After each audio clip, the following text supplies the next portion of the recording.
Hello everyone, I'm very glad that you listened to my story. Please give me a follow and like the video if you enjoyed it. Feel free to comment and provide feedback so I can improve the sound quality. Yes, I will now continue the unfinished story. Chapter 30, Resolution of a Past Life's Hatred. Draco's mind managed to calm down eventually as his eyes fell onto Eva's current state with a disapproving glance. By now, how could he not understand? Eva's love for him was so potent that it crossed the boundary of what was normal to what wasn't, total obsession. The idea of the world plunging into chaos, death as well as destruction meant little to her as long as he was alive with or without her. If Draco wasn't crippled and received proper upbringing, he'd be much more powerful than local lord. The two of them could abscond and leave the world to perish. However, Draco had been crippled from birth in terms of his bloodline, leaving him just slightly better than a common floor member of the lineages.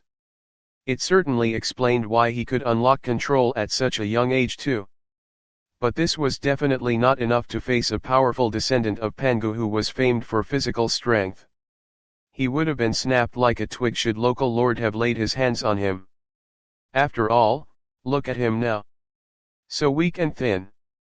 If it wasn't for his skills accrued from the destroyed timeline, he'd be less than average. Eva clearly wasn't strong enough to prevent that either, otherwise would she need to sit there and listen to the fellow's nonsense? She was an assassin, finding a way to end this local lord fellow silently would be a piece of cake for her. Yet she didn't, meaning that even with her sanity in question, she knew that the only end result of fighting back physically would lead to her death and the eventual death of Draco, a fact which would benefit the Pangu lineage greatly. She had a choice to make. Her lineage existed in Japan while Pangu's was in China. Draco was located in the central country, which was the remains of America after World War III. It was probable that this coercion took place within Boundless, so it was down to whoever could log out first and rush to Draco's location. Definitely before then, local lord would have done his research on Draco, otherwise he'd be courting death by threatening Eva. He would have sent some of his cronies to Draco's location silently, because China was further away from the former American than Japan. Eva, who hadn't anticipated any of this, would have been caught with unawares and totally outplayed from the onset. Draco could almost imagine the conversation that took place since he knew local lord well. He must have been smiling in that annoying manner, pushing his threat, as well as the evidence of it, onto an Eva whose mind was crumbling under the choice. Sleep with me once and I'll let him go. It wouldn't have to occur a second time, and besides, you can switch off your senses with body of godliness. You won't feel anything till I'm done. If you don't, I'll just kill him. You don't want that, do you? You'll be saving his life, Eva. You'll be his hero. He won't hate you for sacrificing your integrity for his life. We both know Draco very well. What will your choice be? Draco could almost hear the voice of local lord, dripping with temptation and solicitation, as the woman standing opposite him was close to having a mental breakdown as her obsession warred with her logic. In the end, obsession won. What caused Draco the most pain right now, was that local lord was right. Upon knowing the truth, all he felt was self-blame. My woman had to sacrifice her modesty to save my pathetic life, and all I did was blame, defame and destroy. I fought her for 7 years and hounded her at every turn, eventually coming out on top, for what? Draco thought with shame. Draco felt so ashamed and so stupid that he couldn't even think of himself as anything but a fool. Imagine how the people of the lineages, especially local lord, must have laughed and laughed at his foolishness. The prodigy of the Lucifer lineage was at odds with the prodigy of the Amaterasu lineage. What was called a perfect ending? This was. If all the lineages knew of his disgrace, it was unsurprising that the Lucifer lineage never bothered to reach out after the event. It would be too much a shame to claim him as their prodigy. While she had to debase herself for my life, all I did was hate her without even trying to understand. All I did then was what I did now, ask her why and hope she gave me an answer. I never tried to trust that there was a good reason, never tried to dig deep on my own. The moment she refused to answer, I just assumed she was hateful and deserved disgrace and disdain. Draco's mind and emotions were slowly becoming more centered and focused. His chaotic mind began to calm down and became more collected as well as composed. It was a strange thing, the human mind. When faced with extreme amounts of stress or stimuli, it would either shut down, or close off a part of its focus in order to retain functionality. The latter was happening to Draco. All this knowledge, of the lineages, the creation of the world, the fact that other beings existed in the galaxy and of the revelation of Eva's obsession and coercion, had taken a toll on him. The edges of his vision started to blacken, cutting out the environment and everything in his sight except Eva, who stood before him, still raving in madness. Her face was almost ruined by this point, making her previous ethereal beauty look like an undead which needed to be put down. At this very moment in time, all that existed in Draco's mind and vision was Eva. He had little else to lock onto in this trying period of his sanity. Eva, sigh. That was all that went through his mind. Nothing else. How to breathe, how to stand, those things were being handled by his subconscious. His sudden fixation on her existence infected his subconscious, making him walk forward slowly but surely, eventually embracing the bloody and now stunned Eva. When she felt his arms wrap around her as well as the warmth of him, she began to panic. She never thought that she'd ever get to feel this euphoric feeling of being in his arms once again. Truthfully, she didn't think she deserved to either. One should realize that at her core, Eva was a madly obsessed girl whose life revolved around Draco. This meant that her logic was a bit off, as could be seen by her earlier rant that her family could die, but Draco couldn't. In the eyes of any rational person, she should rather hate him for the consequences afterward. She had decided to sacrifice her integrity for him after all. If she had turned around and said I don't care or resisted in any way, Draco would be dead and she would be fine and chipper. She wouldn't have had to have her progression in Boundless stunted due to continuous fighting. She wouldn't have had to carry the title of whore and adu.l.terror everywhere she went. She wouldn't have lost so many friends at the hands of Draco in the real world. In a way, she had genuine reason to hate Draco. But she didn't. Such a thought never even crossed her ill mind. To Eva, it was the opposite. In her eyes, sacrificing herself for Draco was perfectly rational and should be done. However, what had her mad with guilt and shame was that she had, for a second, been sullied by the disgusting feeling of her assaulter, local lord. Casting the body of godliness made her closed off to any external stimuli, so she couldn't even tell if local lord was doing anything. She had shut herself off from the world, existing on a small bubble within her mind. When he was done, she would wash her hands off the matter and delete all the memories of the act. For a master of control, such an act would be doable. Since it was just a digital body and not her real body being sullied by local lord, as long as she deleted the memory, then to her, the act never happened.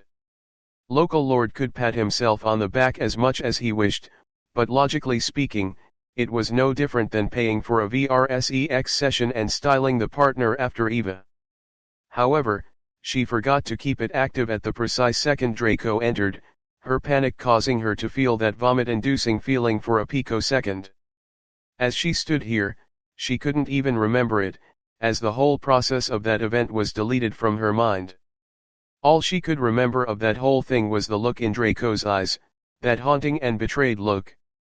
However, she still remembered that at one time in her life, there was an instance that she had been touched by someone other than her reason for existing, causing her to have nightmares and mental breakdowns for years after the act. The reason why she had been quiet when Draco held the orb of worlds over her in their past life because she had been excited, ashamed and relieved. Excited because she was so close to him. Ashamed because of that deleted memory. Relieved because he would have moved onto the path of healing after venting for so long. But then, he died.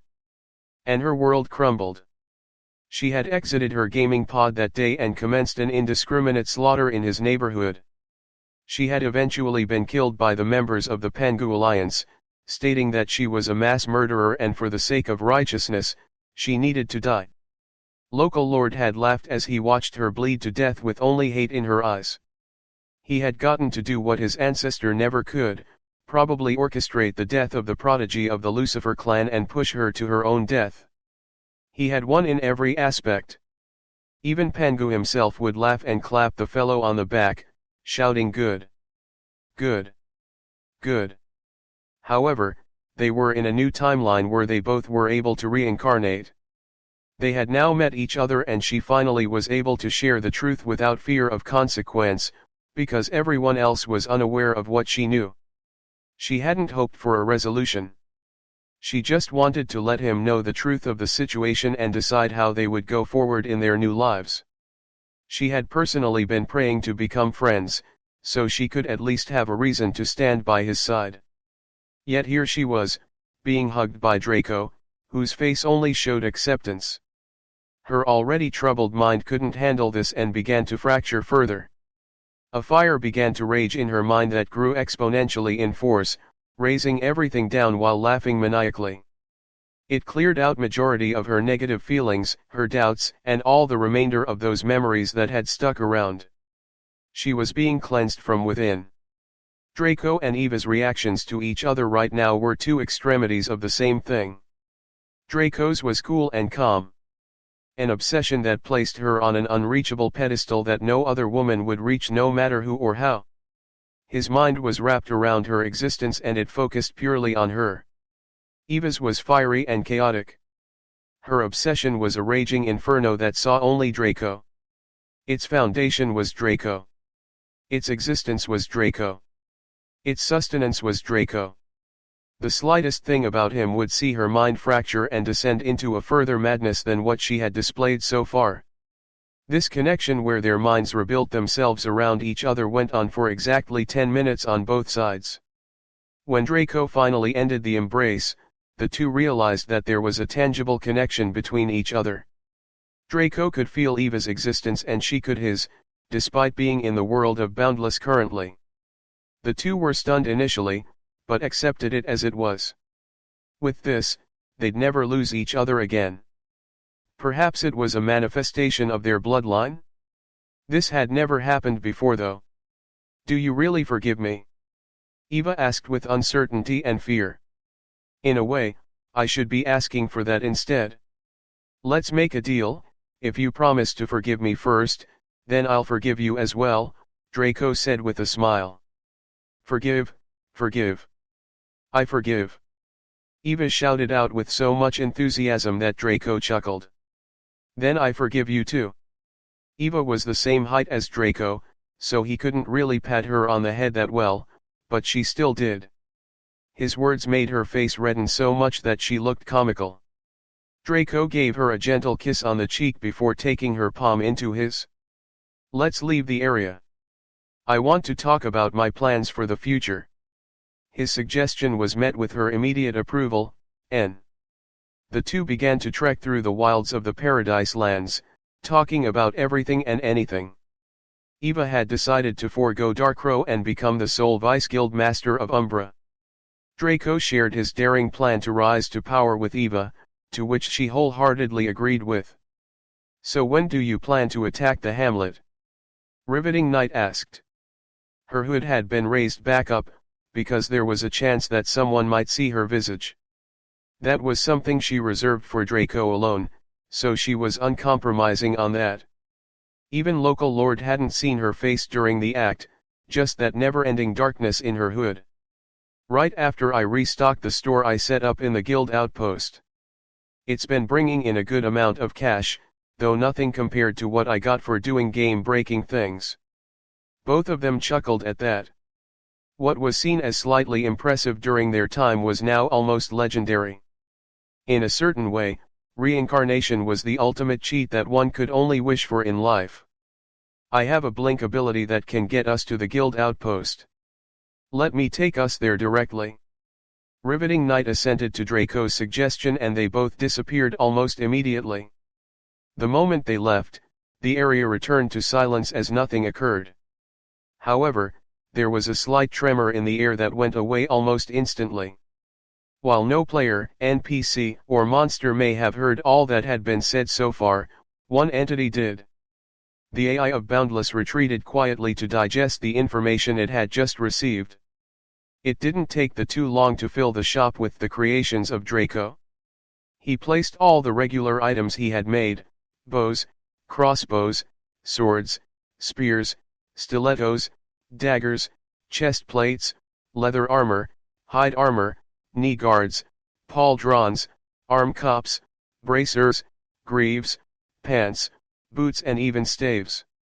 He also stocked up on all the basic potions, even placing a few of the transformation types that only gave slight boosts. Still, even this was enough to have the faces of the outpost members go red with excitement. With all this, they'd be better off jumping into a deep ditch if they couldn't turn around their situation. However, Draco was no longer as enthused about this outpost as before. That was because he naturally planned to wipe out their competitor. Without someone breathing down their necks, why should they dump every coin they own down his throat? However, the rewards for the death quest were more profitable than supporting this outpost for 1,000 years. He only really placed these here out of consideration for Sasha, who left a good impression on him. Surprisingly, Sasha managed to leave an even better impression on Riveting Knight, who found her absolutely lovable. Still, Riveting Knight didn't try to boost Sasha because she knew Draco well. Sasha simply wasn't his taste. This was where the difference in their obsession showed itself. Riveting Knight's obsession was an inferno of madness that didn't allow for anything other than Draco to exist. Even if the Heavenly Emperor himself dropped down from the heavens, he'd be unable to move the Syandara. However, the same didn't apply for Draco. His was a calm and collected fixation that placed Riveting Knight's existence so high that his own worth was shit in his eyes. It was theoretically possible for him to love another woman, but it would never reach the level Riveting Knight obtained. Even if the second woman had gone through thick and thin with him, loving him to the death, he'd still abandon her, assuming she and Riveting Knight were in mortal danger, without hesitation. The two were aware of the difference of extremity in their obsessions as well as the characteristics that developed because of it. But one should understand that these romantic obsessions developed as a result of their base personalities and were unchangeable. Riveting Knight was the type of woman to ignore the world for one man. She was also the type to unhesitantly allow herself to be sex.u.a.lly abused just to keep him alive. Her logic was horribly warped where Draco was concerned to the point that it was terrifying. She wouldn't obstruct Draco from building an emperor's harem as long as he was happy about it, but she also knew Draco wouldn't do so on his own accord, whether he wanted to or not. After all, the fellow had destroyed their past life because he had seen Riveting Knight being infidel. To go around capturing babes into a harem, wouldn't that make him the world's biggest fool, again? But that was tangential. Draco bid farewell to the outpost, knowing that it was more than likely his last time there. He had given a few tips to the Tony fellow to assist in winning over Sasha's favor. Draco was assured his feelings for the little lass were genuine when the fellow broke down into snotty tears, calling him ancestor while clinging to his leg. The evil couple appeared in a clearing near the village of the natives. "Before we go, I'm curious to check the details of the equipment set I made for myself. Also, I want you to drink the potion I made." Riveting Knight didn't stand on ceremony, whatever belonged to Draco belonged to her and vice versa. She gulped down the semi-legendary potion immediately as a golden glow surrounded her.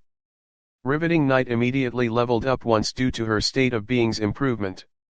She was now level 9, 34%. She had already shared with Draco that she'd acquired a legendary potion that granted an ability point from another hidden power called the Shadow Queen. She was the primogenitor of the hidden class Riveting Knight was chasing after, which was the same class as the one she had back then. It was the Shadow Assassin class. This class different from typical assassin class in the fact that Riveting Knight could use magic. Sure, it was limited to the sub-magic class of Shadow, which was under the magic class of Darkness. Still, it was a potent ability to have.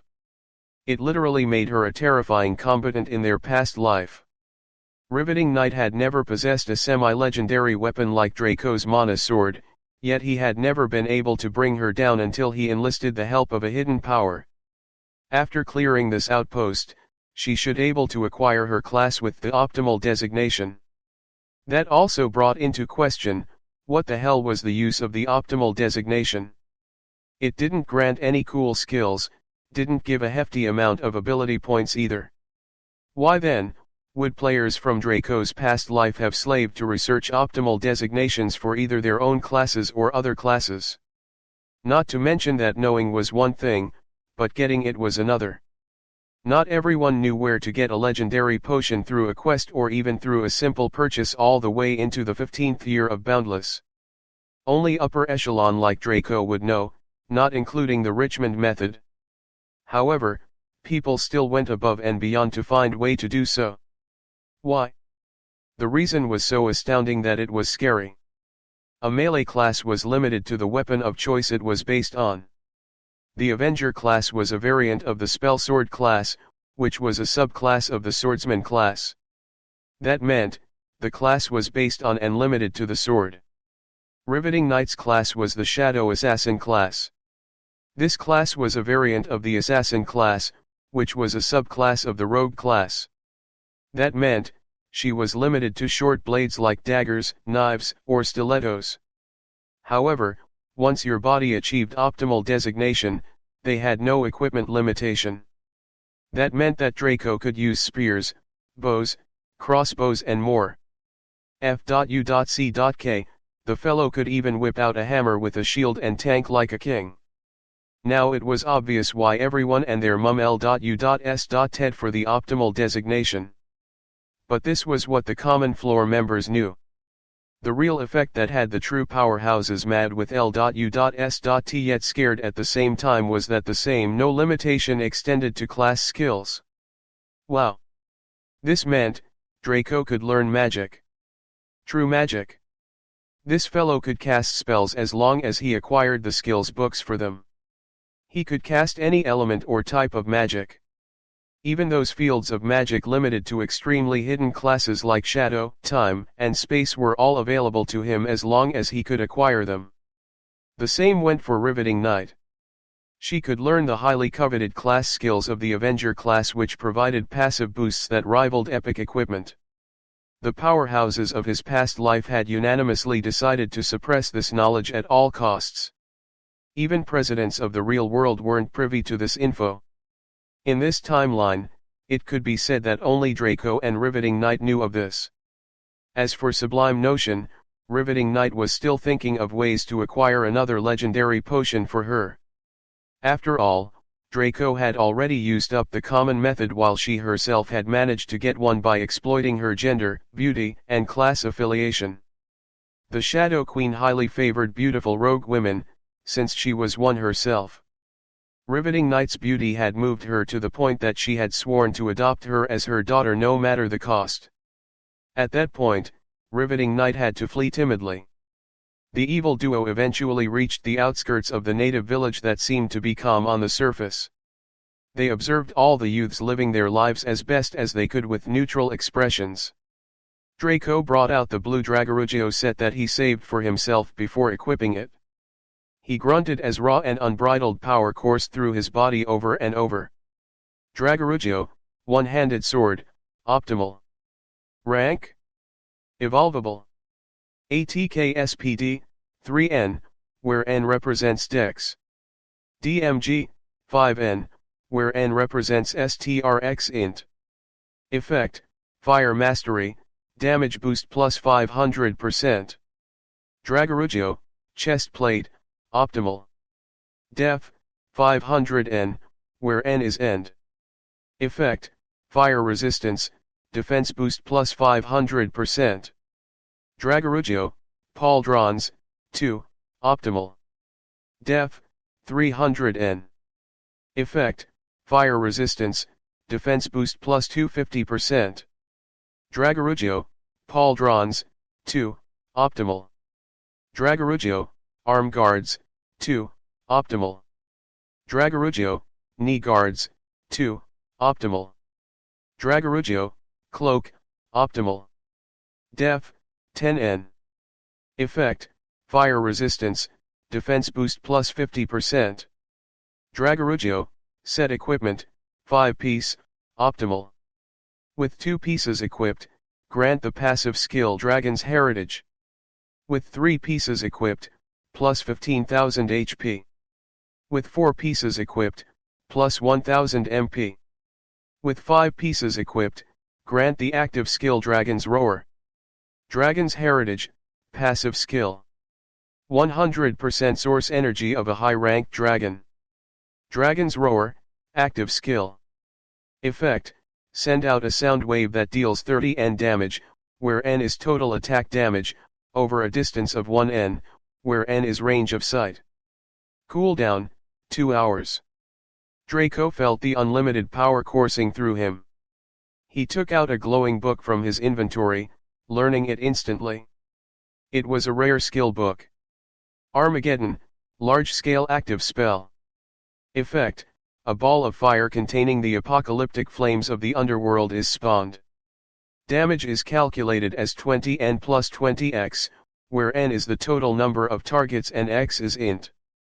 Cooldown, 72 hours. Draco smirked while raising his hand. In it birthed a small ball of pitch-black flame. With a toothy grin, he cast it out. Let there be death. As one can see, the original content of this chapter was received very poorly. I've decided to alter a lot of things to make it more palatable without changing the core plotline.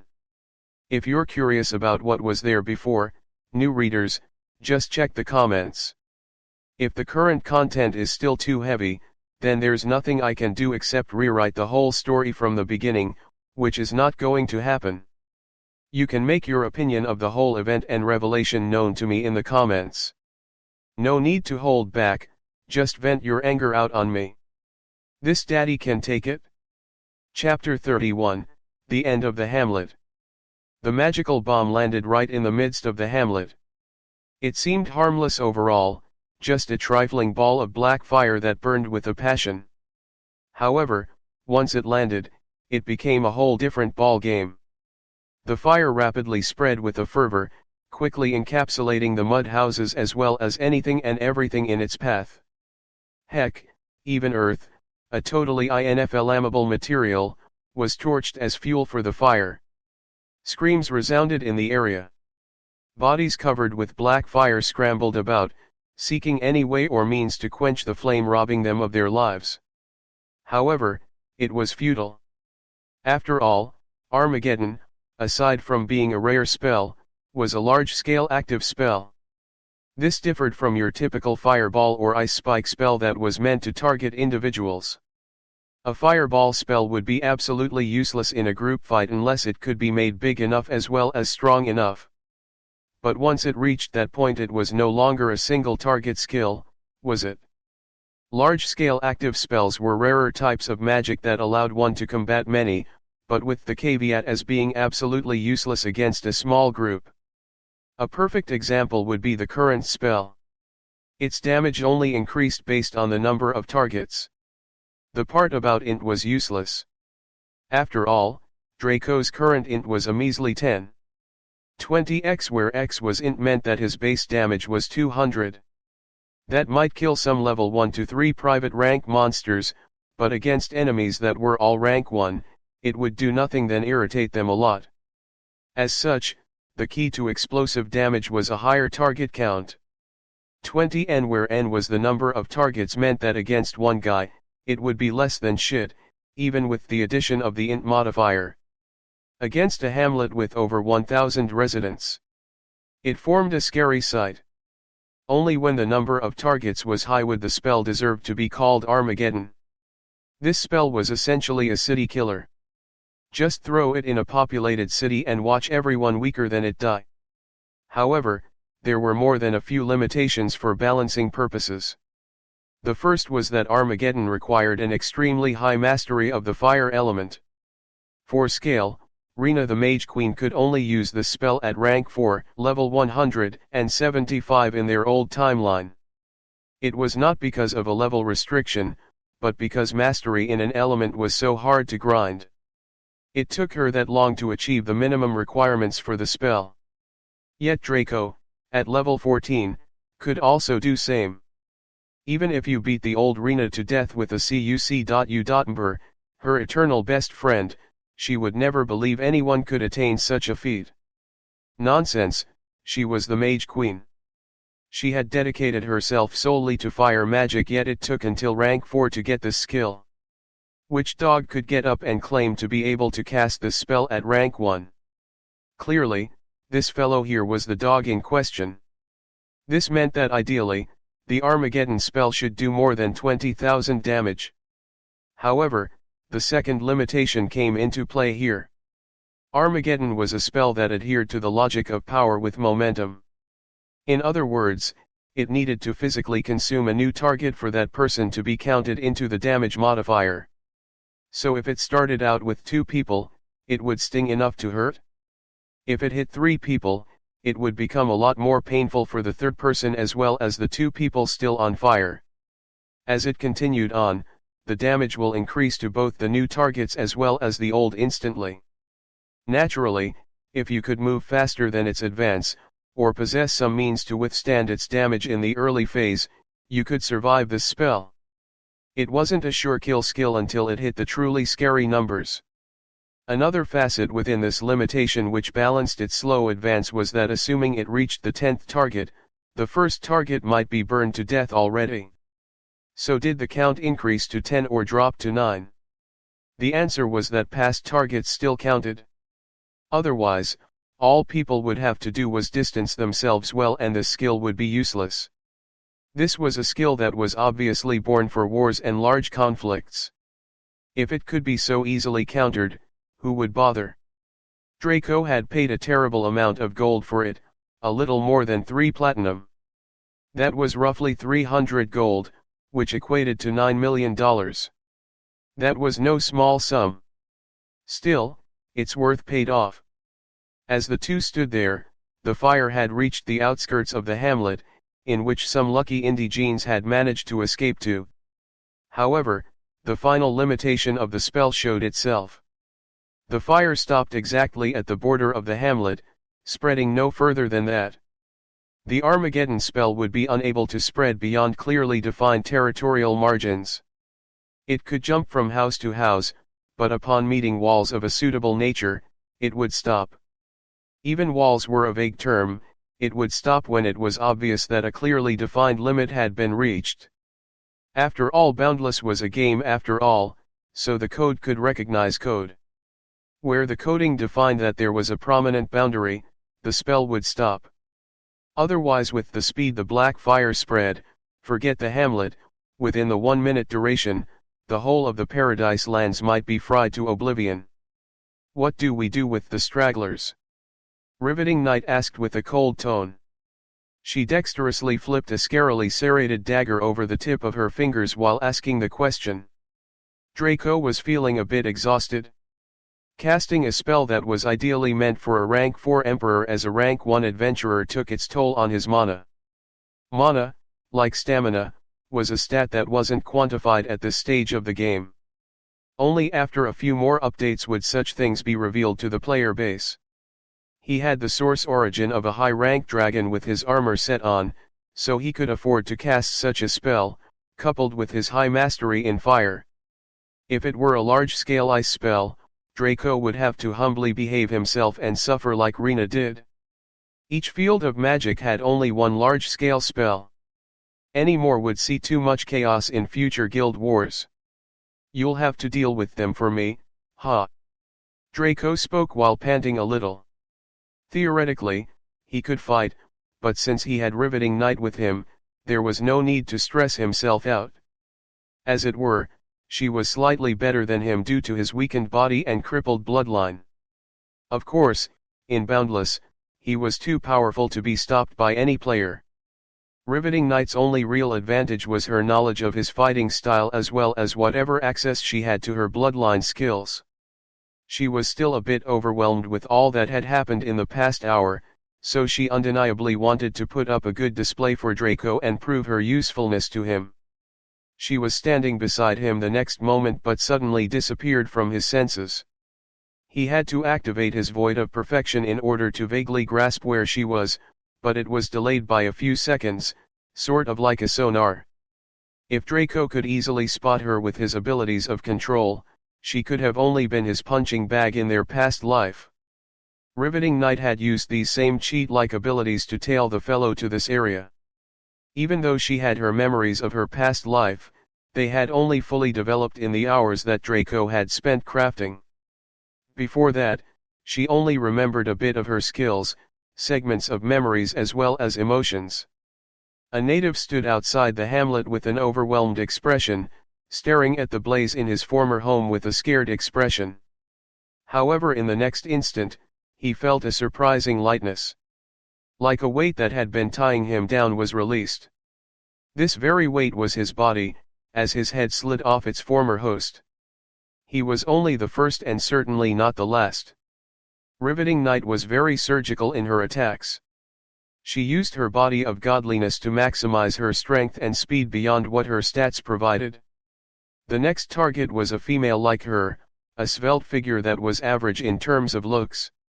She was sobbing while thinking of her deceased friends and clanmates one moment, while choking on her blood as she fell to her knees in another. Riveting Knight didn't stop the check. She hardly even cared.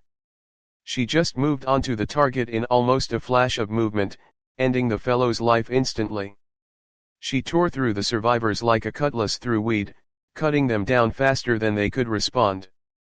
Eventually, she reached Kwaku, who was a survivor. His housing should have been nearer to the center of the hamlet, which was where the spell was launched, yet he managed to make it out. Draco was surprised by this. Could there be more to the fellow? Or had he been nearer to the exit when the spell had been launched? However, such a question was now irrelevant, as Riveting Knight had set her eyes on him. The blackness under her hood seemed ominous to anyone standing before her. Her face was totally obscured, leaving a seemingly bottomless abyss of shadow in its place. Her slim body was the only hint to her gender or any detail about her really. One could only imagine what she looked like under that hood. Heck, even Draco had found her whole getup to be a bit eerie back then, much less Kwaku. However, despite this sight, Kwaku's reaction wasn't the terrified expression and begging for his life that Draco expected, but rather a fierce roar as well as a pointless charge. You! It was you who did this! Arg! My friends! My people! I will rip you to shreds! His eyes had reddened to the point of madness and it could be seen in his current actions. It was clear to him that whoever launched this whole assault was way out of his league, but Kwaku still attacked Riveting Knight without hesitation.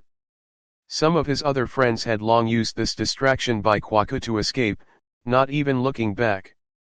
Where Kwaku was throwing his life away to seek vengeance for his people, those same people had abandoned him without a second thought. Such was life. Riveting Knight didn't spare Kwaku because of this, however.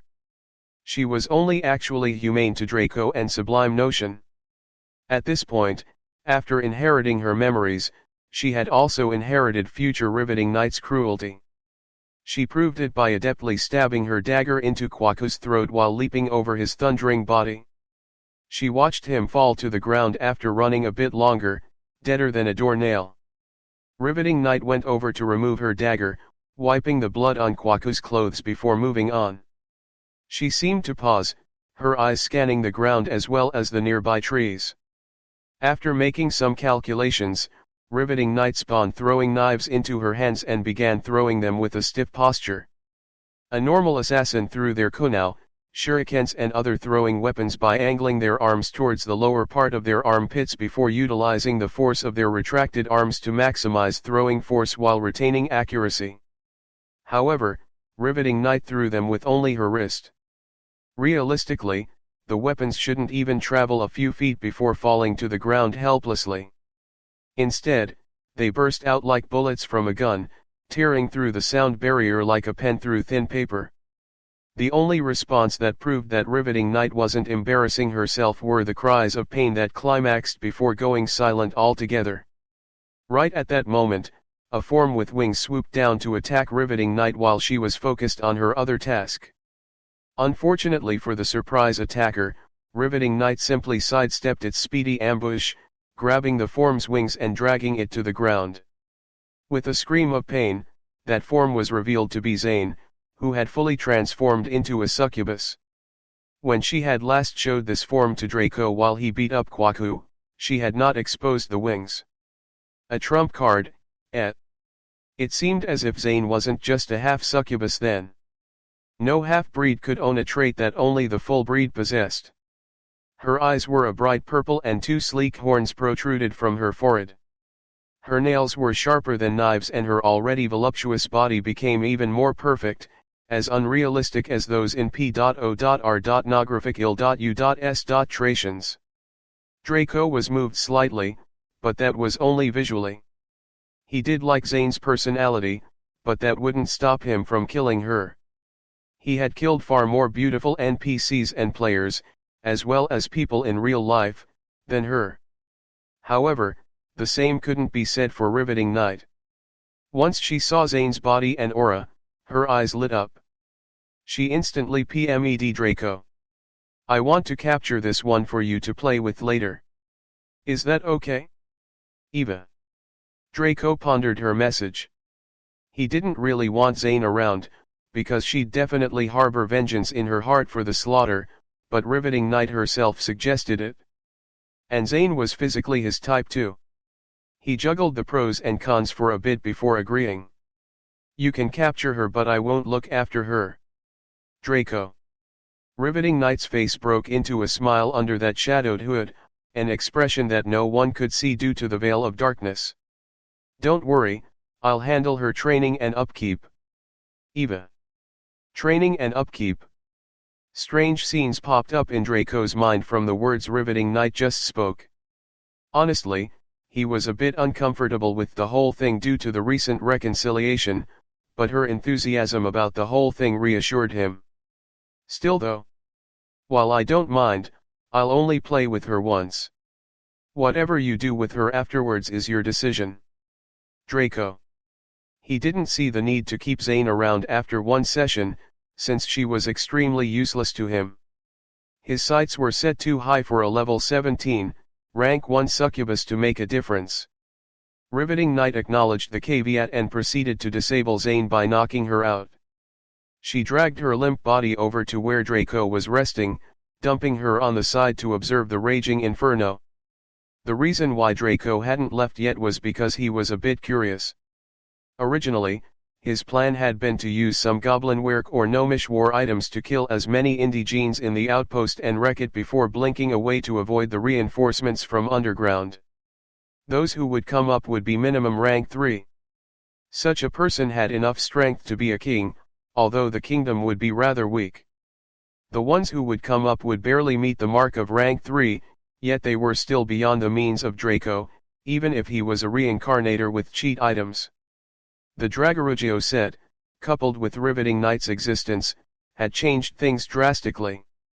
The draconic source energy as well as the total fire mastery allowed him to cast the Armageddon spell. This spell would burn over the course of a minute and barely 25 seconds had passed since all this began. The speed of the flames spreading coupled with Riveting Knight's abilities of maximizing strength and speed through the body of godliness made everything so far play in what seemed to be fast forward. The longest segment of this all was their private messages to each other.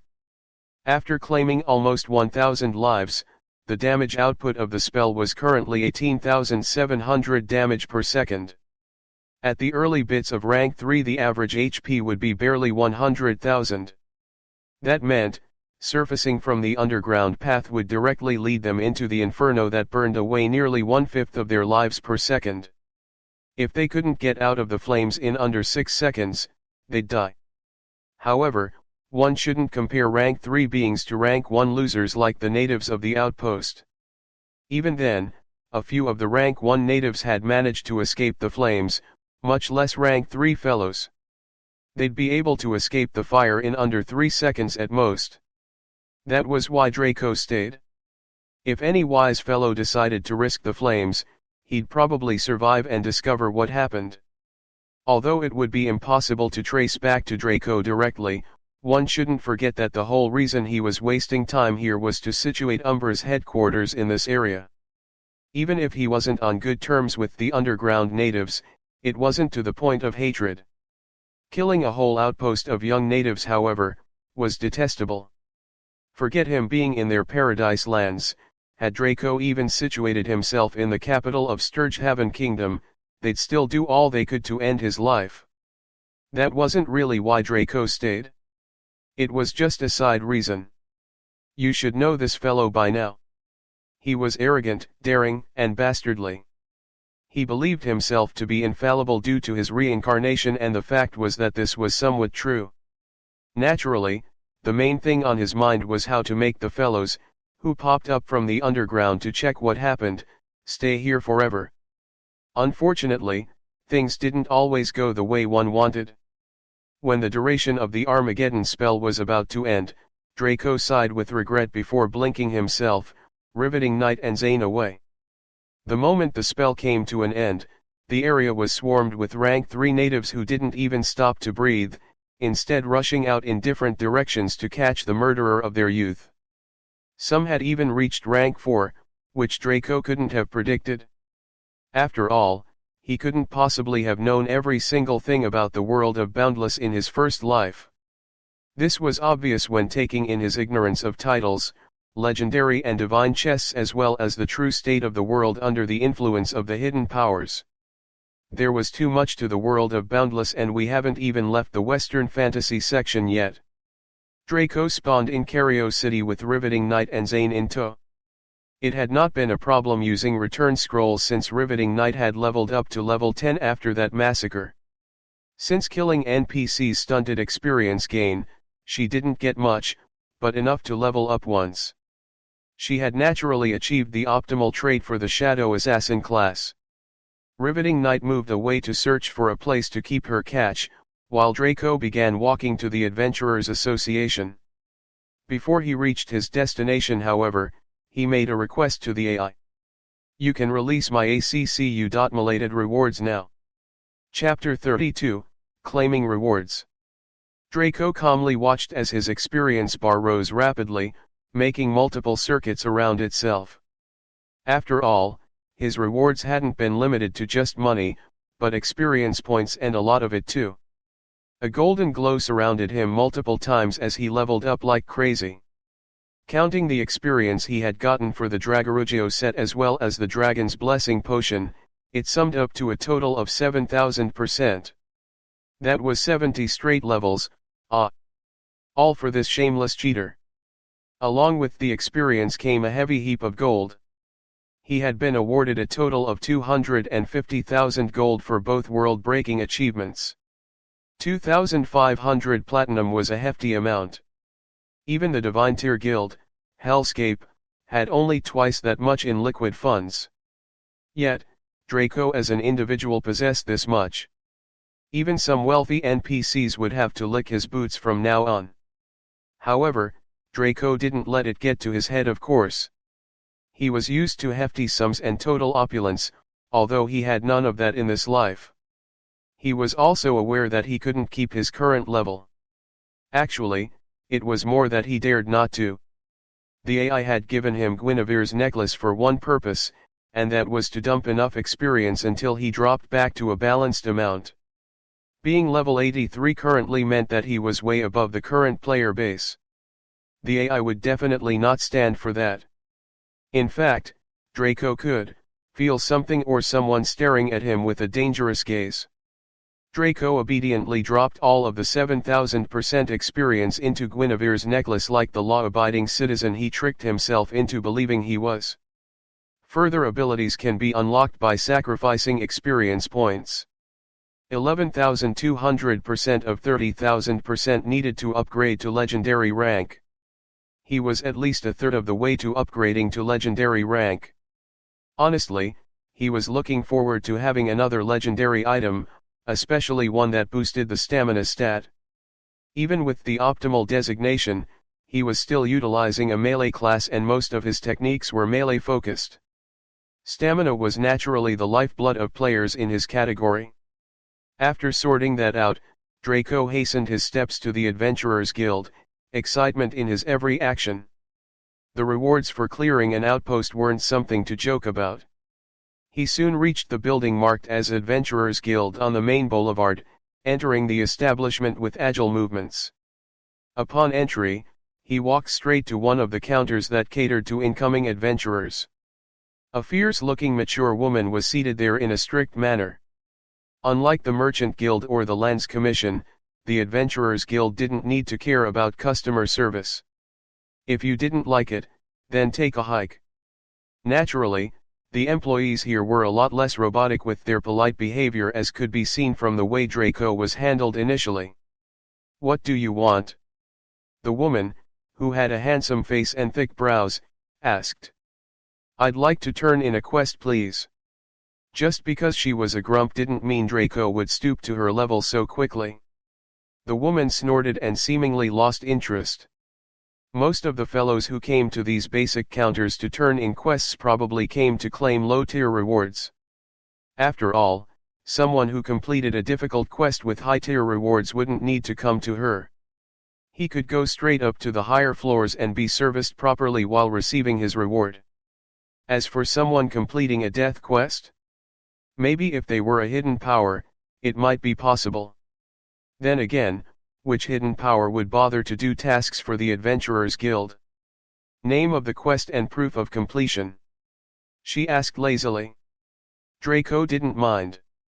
Subjugation of the Paradise Lands outposts. Here is the emblem of the outpost's head. The emblem was something taken away from Zane. It was proof that she was the current head of her outpost chosen by the youth residing there as well as the decision makers down there. It was something that couldn't be forged. Naturally, when Draco stated his quest and showed the proof, the handsome woman was stunned.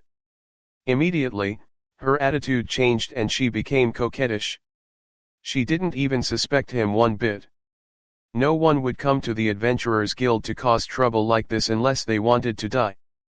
Besides, she knew about the emblem of the Indigenes, since it was the Adventurers Guild's most important conquest currently. While she handled the turn-in process, she kept trying to strike up a conversation with Draco as well as seduce him, to no avail. Draco was inwardly shuddering.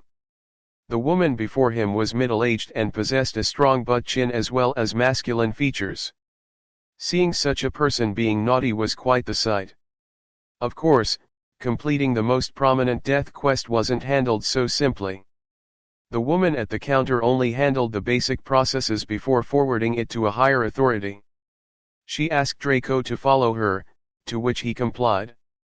He was led into a room with a small world that was not even half as big as the one in the Trade Skill Association.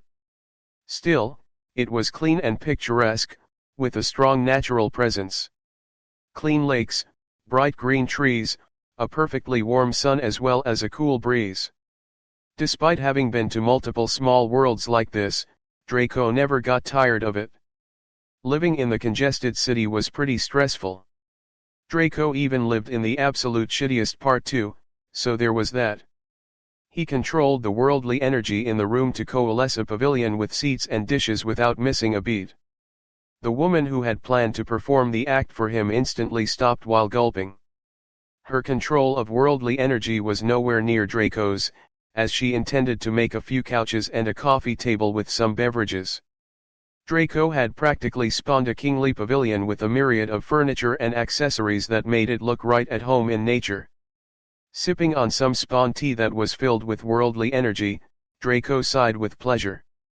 Control gave him the ability to move worldly energy easily, but not to this extent. He could easily make a well-stocked house if he pushed his control to the limit, but this current pavilion would knock him out cold. It was all thanks to the Dragorugio set and the source energy of a high-ranked dragon. As stated before, dragons were beings of origin with admin rights to the world. To the world, Draco with the Dragorugio set on was essentially a high-rank dragon and not really a human.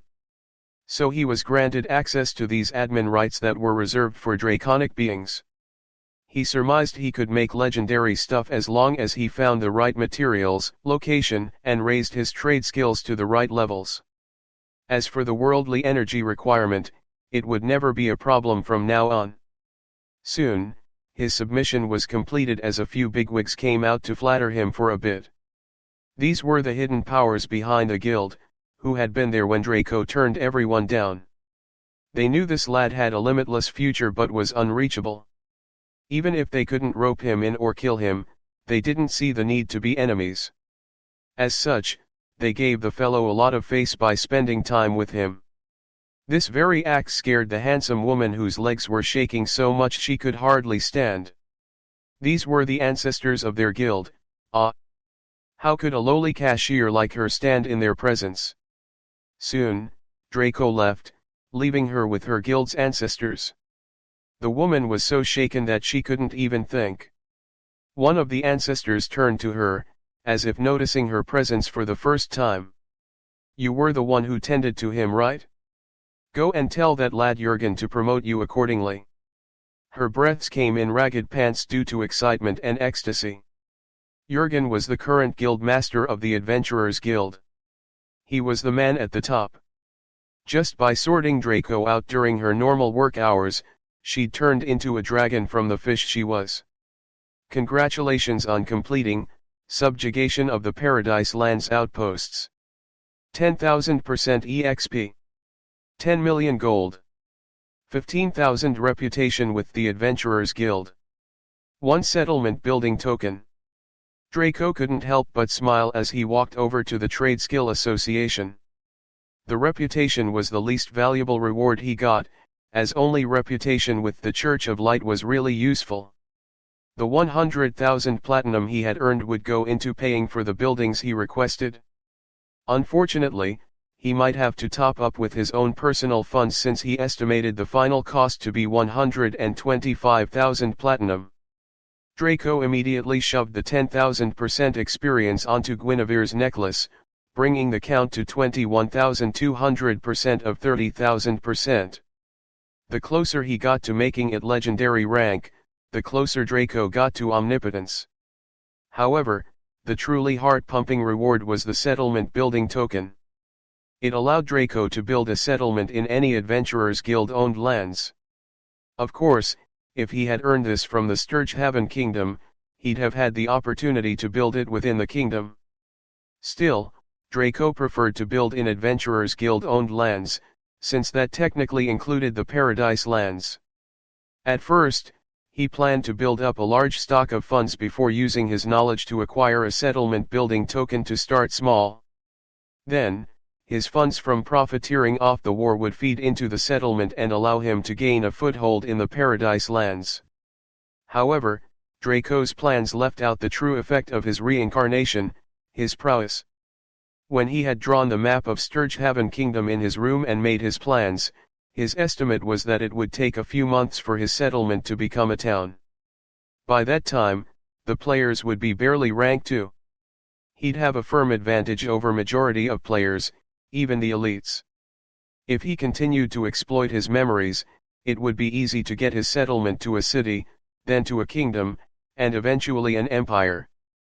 This would all take less than 5 years overall, much faster than in his past life. But the reality was much different than he expected.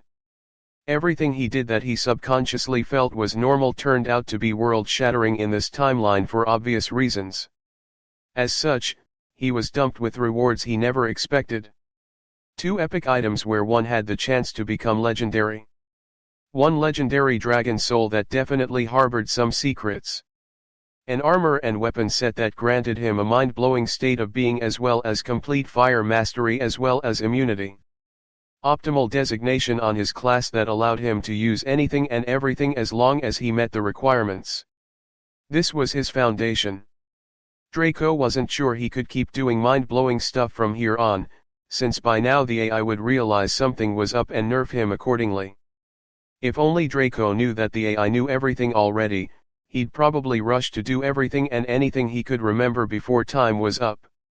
Upon entering the Trade Skill Association, Draco once again equipped his inventor title.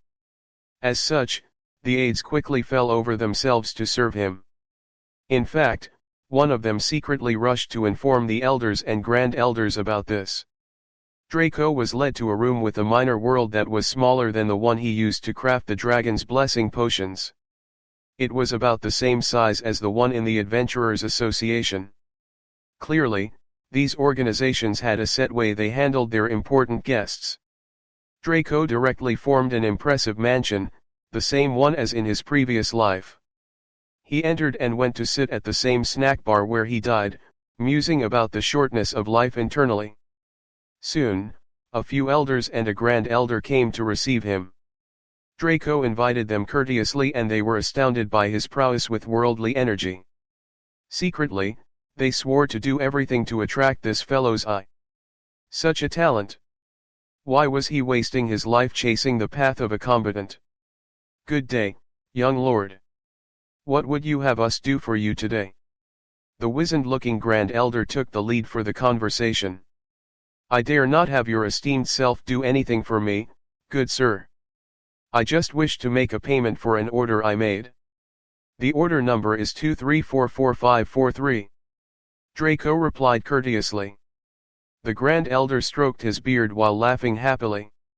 He was exceedingly pleased with Draco due to his humility. He expected the fellow to be arrogant and unruly, to which he'd have to bear with it while suppressing his anger inside. Not a problem, not a problem.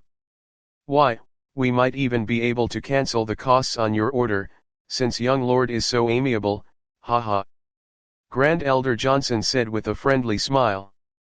Draco's eyes lit up due to the promise. Is that so? Then this young lord will forever remember the grace of your esteemed self, Grand Elder. Draco didn't expect this old geezer to be so stupid. Never make a promise before knowing the exact details of the matter. He had no idea that this decision was made due to his polite demeanor. After all, everyone expected the Son of Heaven to be arrogant and unbridled. That went for every young master under the sun. So seeing a polite one made the Grand Elder feel good. The thing the Grand Elder didn't know was that Draco was, as a matter of fact, arrogant and unbridled. However, the fellow's arrogance was one level higher from the common young masters and sons of heaven. Humility, when utilized in certain ways, was a form of arrogance too. Haha, young lord need not worry. On my honor as Grand Elder, I will make sure no one disturbs you with a measly bill. In the mind of the Grand Elder, whatever Draco was here to but couldn't be as expensive as his potential worth. After weighing the pros and cons, he decided to take this chance to close the gap between them. Honestly, it wasn't a bad idea. Had Draco not planned to wipe out Zane's outpost after receiving enough boons, he'd probably have requested the simple versions of the buildings, meaning that this ploy by the Grand Elder would have been effective. As it were, he had dug himself quite the grave. An aide rushed into the room with a fluid U.S.-tiered appearance, sweating bullets while looking at Draco as if he were a monster. This action didn't escape the elders and grand elders, giving them a bad feeling in their hearts. After all, this group of elders were part of the Grand Elders faction within the Trade Skill Association. Should any mishap occur to or on behalf of the Grand Elder, they'd go down with him. What is it? Can't you act courteously to our guest? Is this the kind of face you want our guests to see when they visit us? Shameful display. The Grand Elder harumphed and scolded the poor fluid U.S.-tiered aide, who could only feel wronged inside. After all, he was fluid U.S.-tiered on your behalf. Why yes. Sorry about that, Grand Elder. It's just that the bill came in and the aide couldn't muster the will to finish. And? You know what, give that thing to me. Sigh, we lack good youth nowadays in our association. One should always remain composed and elegant, what the f.u.c.k. The Grand Elder's noble words were caught in his throat as he could help but curse out loud. The elders around him gave him disdainful looks for being such a hypocrite, but also screamed out when they saw the gross total for the bill. Their lax sitting postures instantly became uncomfortable, as if one really needed to shit, but couldn't do so due to circuit-misstances. Their backs and foreheads began to sweat so heavily that wiping away the sweat did nothing to stem the flow. Doomed. They were doomed. If they could kill Draco, they wouldn't have wasted a second to end his and the aide's life in order to suppress the promise that was made. However, they were stuck in a situation where they couldn't kill him or even show the slightest hostility, as his backing was deep. Draco watched all of this with a casual smile. While sitting on his couch in an incomparably comfortable position, he decided to drive the nail deeper. Esteemed Grand Elder, this young lord is exceptionally thankful for your grace in waiving my bill. While I do have the money to pay, not having to is very convenient for my operations. Fret not, I'll make sure to visit you on a later date to show my gratitude. Draco's words were like rubbing salt on a lethal wound. The Grand Elder couldn't hold it back anymore, he coughed up a thick wad of blood before his eyes rolled back into his head. Grand Elder! The elders and the aide cried out in alarm, wondering what happened to the Grand Elder. Surely, it was bad, but not that bad, right? Unfortunately, these fellows weren't privy to information within the association like the Grand Elder, even as elders. This blunder of his could see him be ranked even lower than that Doug fellow. Not to mention that he, Johnson, was the first Grand Elder. He would fall from top to bottom. Draco just watched the ensuing theatrics with a smirk. With so much money saved, he could work on some of his plans for the settlement much earlier. Chapter 33, Inspecting Properties 1. After dealing with the Trade Skill Association, Draco left to check out his new properties. There was a palpable spring in his step due to all the money he had saved. After all, Draco's biggest concern after paying for the maximum level buildings was not just the settlement's development, but the maintenance of the properties. Anyone who owned anything that was of a depreciating value knew how headache-inducing maintenance was. Sometimes, just making sure a car or house could stay functional required much more than you paid to get it. While 100,000 platinum was an enormous amount, maintaining a settlement as well as 3 maximum level buildings was not enough. Hellscape had possessed rank 4 buildings for most facets of development in their kingdom, and the upkeep for them prevented them from climbing higher. Otherwise, wouldn't just anyone climb to reach the level of universal powers like the War Maniac Pavilion? Clearly, there was a realistic limit to how a power could climb without creating or doing something world-breaking to gather in resources or funds. Since the buildings Draco had asked for were probably rank 7, one could just imagine how hefty the upkeep would be. It meant that Draco couldn't stop to breathe for a second.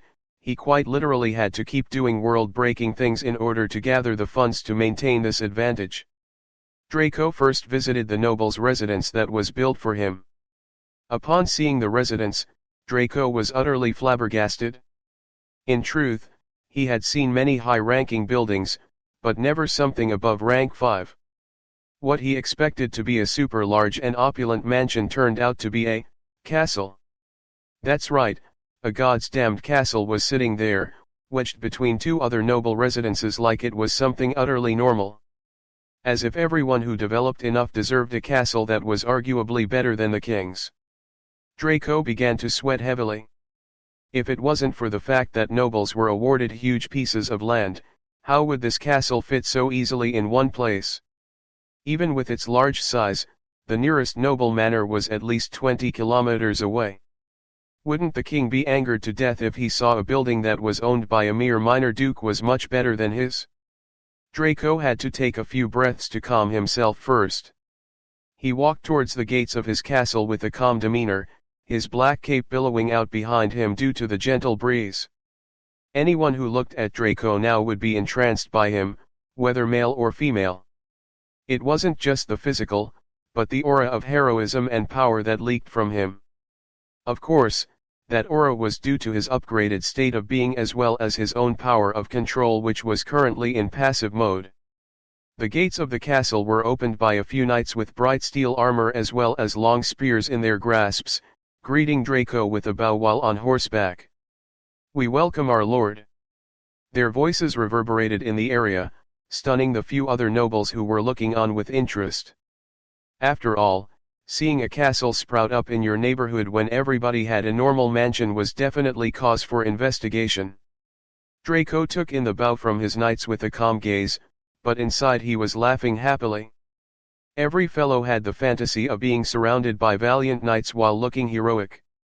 Draco was no exception, though he couldn't help but frown inwardly. What was missing in this scenario? A damsel with unparalleled beauty and unmatchable elegance to gaze upon him with adoration. Draco's inner smile couldn't help but become a malicious smirk as he realized that he already had his own damsel that fit and even surpassed the above description. "Come over to these coordinates. Have a surprise for you. Bring the captive as well." Draco. "On my way." Eva. Draco watched one of the knights brought along a pure black steed with reverence in his eyes. The horse looked malevolent and very unruly, and in fact, was trying to bite the knight as well as his steed the whole way. Why would these knights that had reverence and respect in their eyes bring along a rough-looking horse that was clearly untamed? It was precisely due to that reverence. After all, Draco had his Lightbringer title equipped right now, so to these knights, he was like the incarnation of the Holy Paladin currently. Surely the Holy Paladin would not face any difficulties in taming a dark-aligned steed, right? There were no malicious intentions behind their actions and Draco could see that. In fact, he was extremely pleased by this. After all, let's not forget that this fellow was an edgelord who had suppressed his 8th grader syndrome down. The sight of such an evil-looking horse excited him deep down, but it didn't show on his face. Instead, he walked up to the animal while maintaining eye contact. The horse first snorted at him as if to say, "This fellow here, do you have a death wish? This horse daddy here likes the taste of human flesh the best," but then its expression suddenly changed. That was because Draco was using his abilities of control to mimic what he did when he entered the guild outpost in his drake disguise. Every step of his was timed to match the heartbeat of the horse in front of him, exerting mental and spiritual pressure on it. The horse began to sweat profusely, realizing that the fellow before it was no average bloke. F.U.C.K, why does this horse daddy have to meet such a monster in this life? F.U.C.K. F.U.C.K. F.U.C.K. The animal felt gloomy deep inside, but it put on a respectful expression on the outside, allowing Draco to mount it in one step. It dared not to act up currently, but swore to get revenge on a later date. Draco turned to his knights who had an expression of growing fanaticism on their faces from his actions till now. Draco smiled inwardly, as this was the effect he wanted to cause by his deeds. "I need one of you to bring the purest steed we have that is of a white coloration. If we don't have one in our inventory, then proceed to buy one immediately." Draco's words were met with an instant response. One of the younger knights of the bunch quickly whipped his horse into a sprint. He quickly headed towards the stables in the castle. When he returned, it was with a horse that looked one step away from becoming a unicorn in tow. Literally taping a spiral horn to its head would make one think it was the real mythical beast. Draco nodded towards the youthful knight, whose face became red from excitement. He was recognized by his lord. Some of the older knights felt a bit jealous deep down, but their pride prevented them from making the actions that the youthful knight did. Soon enough, Riveting Knight walked into view with Zane in tow. Since she was a non-noble with an unregistered slave, she could not use a carriage to get to the castle. Hell, had it not been for Draco's high reputation and standing, she might have been blocked at the entrance to the nobles' district. Still, when she came into view, it was Zane who captured all the attention. She had discarded her previous sportswear-like attire, willingly or not, for the Western idealization of a maid's outfit. Yes, a maid's outfit. It had a black dye for the body and the sleeves, as well as pure white laces as well as frills around her neck and wrists. Her short and curly black hair was fitted neatly under her white frilly headpiece. She wore 2 black garters on each of her forearms that added a certain charm to her look. Though, the real killer was her black stockings that reached up to the middle of her thigh. There was another garter wrapped around her right thigh that stood out due to her beautifully wrapped thick legs. Her maid outfit was impractical since her skirt was embarrassingly short and her chest was almost totally on display.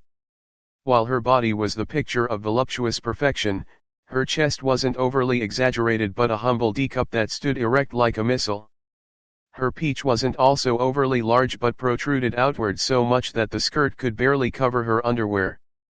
It was clear her behind wasn't full of fat, but proper distribution between fat and muscle. All in all, Zayn's physical sex appeal was through the roof. Even Draco had to admit that his breathing became slightly more ragged due to her sheer attraction value. The strangest part was that her light brown eyes showed no discomfort at being labeled as a slave or forced to dress like this. In fact, she seemed to relish the L.U.S.Teeful gazes cast her way. Draco knew this was because of her devil-like nature. Still, her eyes were locked onto his form the whole time, taking in the sight of her new master with a palpable gleam. Even the knights couldn't help but feel sour. They revered their new lord, but the urge to rush up to the maid ravage her while laughing maniacally was hard to resist. Riveting Knight was led to the white horse, which allowed her to mount with almost perfect grace. Zayn didn't mount with her, instead she was allowed to sit behind Draco on his own horse. Draco had tried to get Riveting Knight to remove her cowl through private messages over and over, but the look she gave him through that void-like hood made him drop it.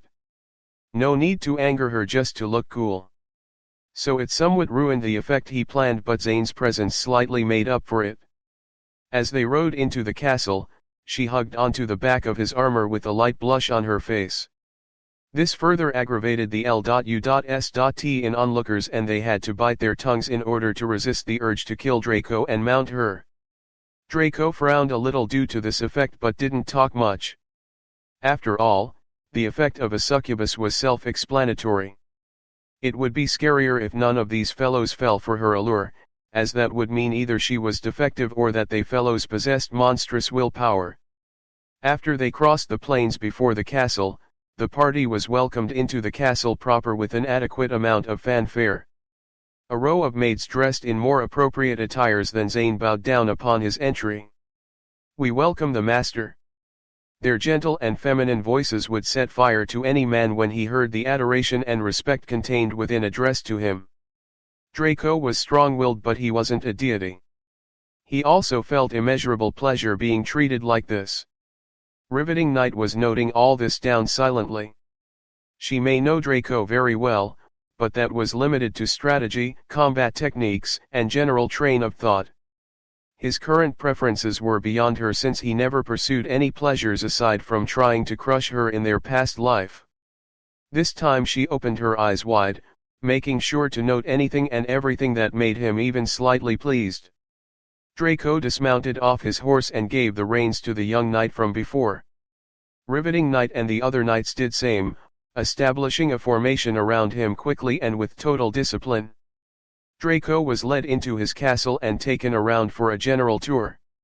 It had everything: a public reception hall, private reception hall, 99 guest rooms, 1 master bedroom, 3 kitchens, 4 armories, 1 stable, a large public garden with hand-picked flowers and shrubs, a private garden with special herbs, an underground dungeon for prisoners, a barracks for the knights, a servants' quarters for the maids, a torture room, a servants' dining hall, a knight's dining hall, a public dining hall and a private dining hall. It also had a room for each of the trade skills available in the Boundless. It had an intricate network of passageways and hallways that made the layout seem complex, but was nothing before the control-enhanced eidetic memory of the evil duo. They soon mastered the layout of their new private base. The amount of knights were 125.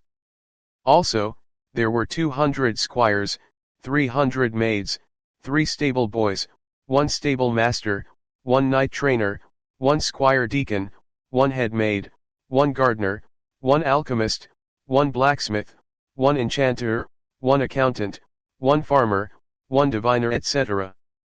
There was one each of the trade skill masters in each of the rooms, who could either perform a service or train others for a fee. Most surprisingly, there was a shop within the castle that was manned by a merchant. He wasn't officially part of the staff, but rather a sort of roaming merchant that had a high reputation among NPCs. What did this mean? It meant that he'd be selling special items only. No common potions or the like. Mostly likely, he'd be selling things on par with Draco's recently crafted items and potions or even higher. No one had achieved a rank 7 noble's residence in his past life, so Draco couldn't tell for sure. The merchant, named Shuro, also declined to elaborate, only telling Draco to wait a few days for his stocks to arrive. Humph, deliberately acting mysterious. Draco couldn't help but snort and leave in a huff under Shuro's enigmatic smile. Deep down though, the curiosity was eating him up. However, he reined in that burning inquisitiveness and handled some miscellaneous matters first. Draco had Zane settled in one of the guest rooms before checking out the master bedroom with riveting night. When the two saw its lavishness, they couldn't help but marvel. The master bedroom had a magically enchanted wardrobe that had its own space. It was the size of 2 mansions and could store leagues of clothes for the couple. The room had a bar that was fully stocked with all kinds of drinks. The cupboards were enchanted with ice magic, meaning that all drinks were chilled before removal. There was a wide king-size bed that had a thick and lavish red canopy as well as a mix of black and white sheets. The bathroom attached to the master bedroom was also a super mini small world, with a hot springs, waterfall, and sauna. Not matter how you wanted to go about your bathing, your options were unlimited. There was also a modern-looking toilet, but players didn't have to worry about excrement in the early updates. That would slowly become a problem in the later updates, as the AI made the game more real. No matter how the evil duo looked at it, the castle was the definition of opulence. If the king came down to see this, he might just lose his temper and kill the two of them back to level 1. His castle was rank 5 at best. Draco and Riveting Knight got familiar with their base before leaving together with the blessing of their servants and knights. Draco made sure to drop 25,000 platinum into the castle's coffers for upkeep. After all, the Trade Skill Association only handled the first week's pay and maintenance. With that amount deposited, it should last about 2 to 3 months. For scale, 25,000 platinum was equivalent to $75 billion. Lord in heaven, what an amount! And yet, it could only maintain a castle for barely 3 months? Jesus, what at all was the minimum wage for the servants like? The evil duo left to visit the guild hall next. They shuttled through the player barren Cario City in a carriage that seemed totally common. Truth be told, the castle had its own noble's wagon, but Draco didn't want to flaunt his existence. After all, he was terrified of the king's response. Richmond might be powerful, but he wasn't god of this world. He could prevent the other hidden powers from messing with his herald, but he couldn't prevent a king from punishing a treasonous citizen. After all, wasn't it practically treason to announce to the world metaphorically that you had a bigger D.I.C.K than the king himself? It took them a while to reach the Guildhall, as Cario City was about as large as Italy in the real world in terms of scale. The whole world of Boundless was just as it was titled, Boundless. New continents were always being discovered during Draco's past life, much less now. The reason why Boundless was so attractive was that unlike the real world, resources were infinite. As long as the AI could generate them, they'd keep spawning into being. Even if player annihilated all the NPCs in the world of Boundless, the AI would just spawn them on a new continent and use the fact to create some new content.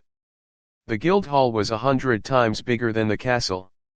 In fact, the evil duo shared the same surprise since the building was essentially a skyscr.a.p.er.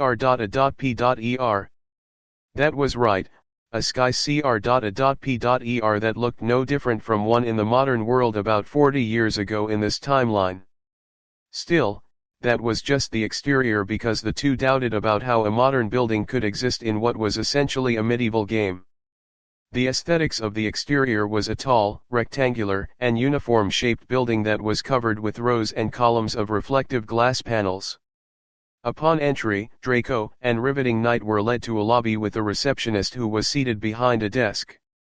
She had a computer in front of her too. The lobby was carpeted and stylish, with 2A/CS blasting conditioned air, as well as a water dispenser near the entrance. "How can I help you, Guildmaster and Vice Guildmaster?"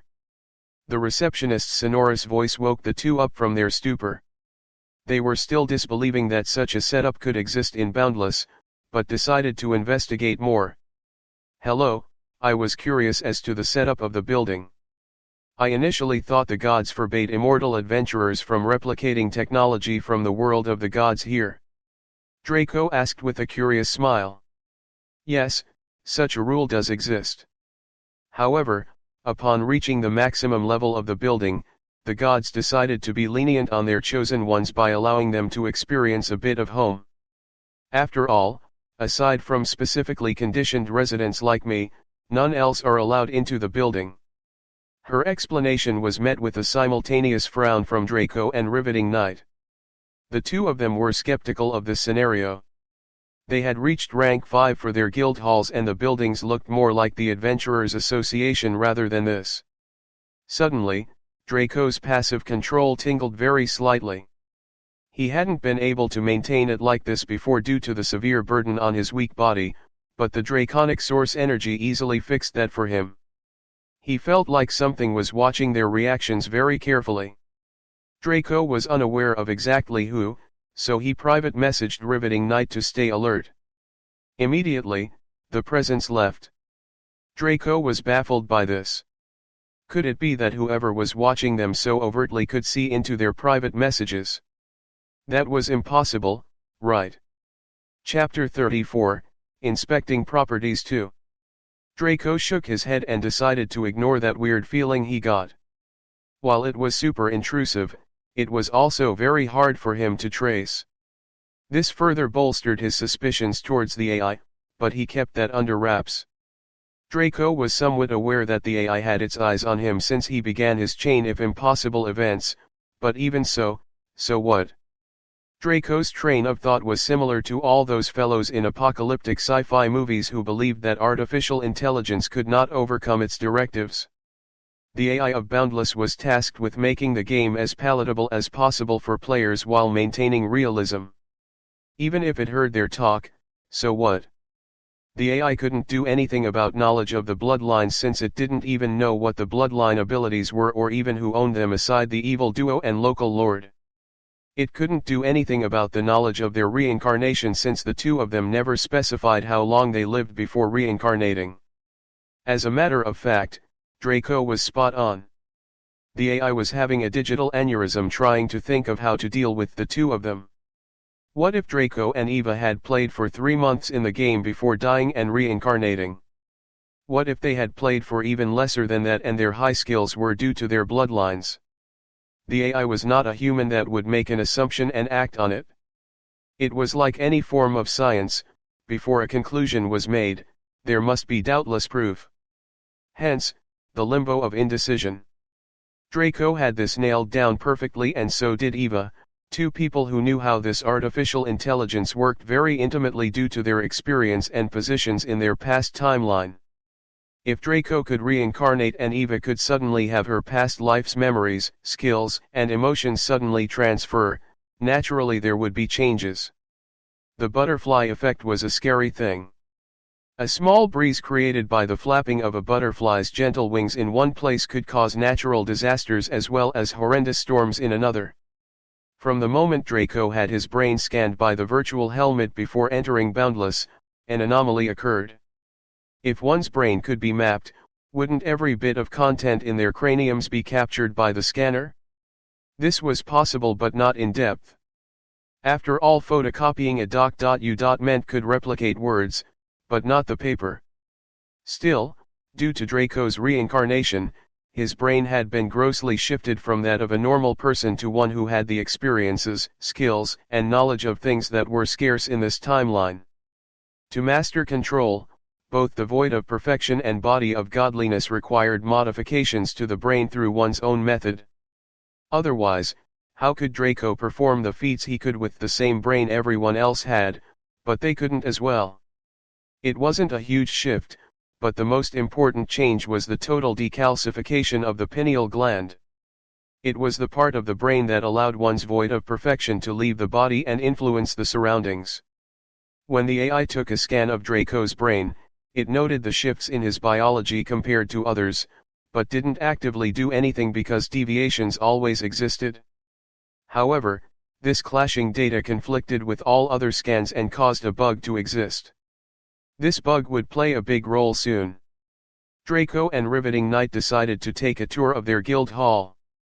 The receptionist herself decided to be the guide for her two superiors, taking them to the elevator.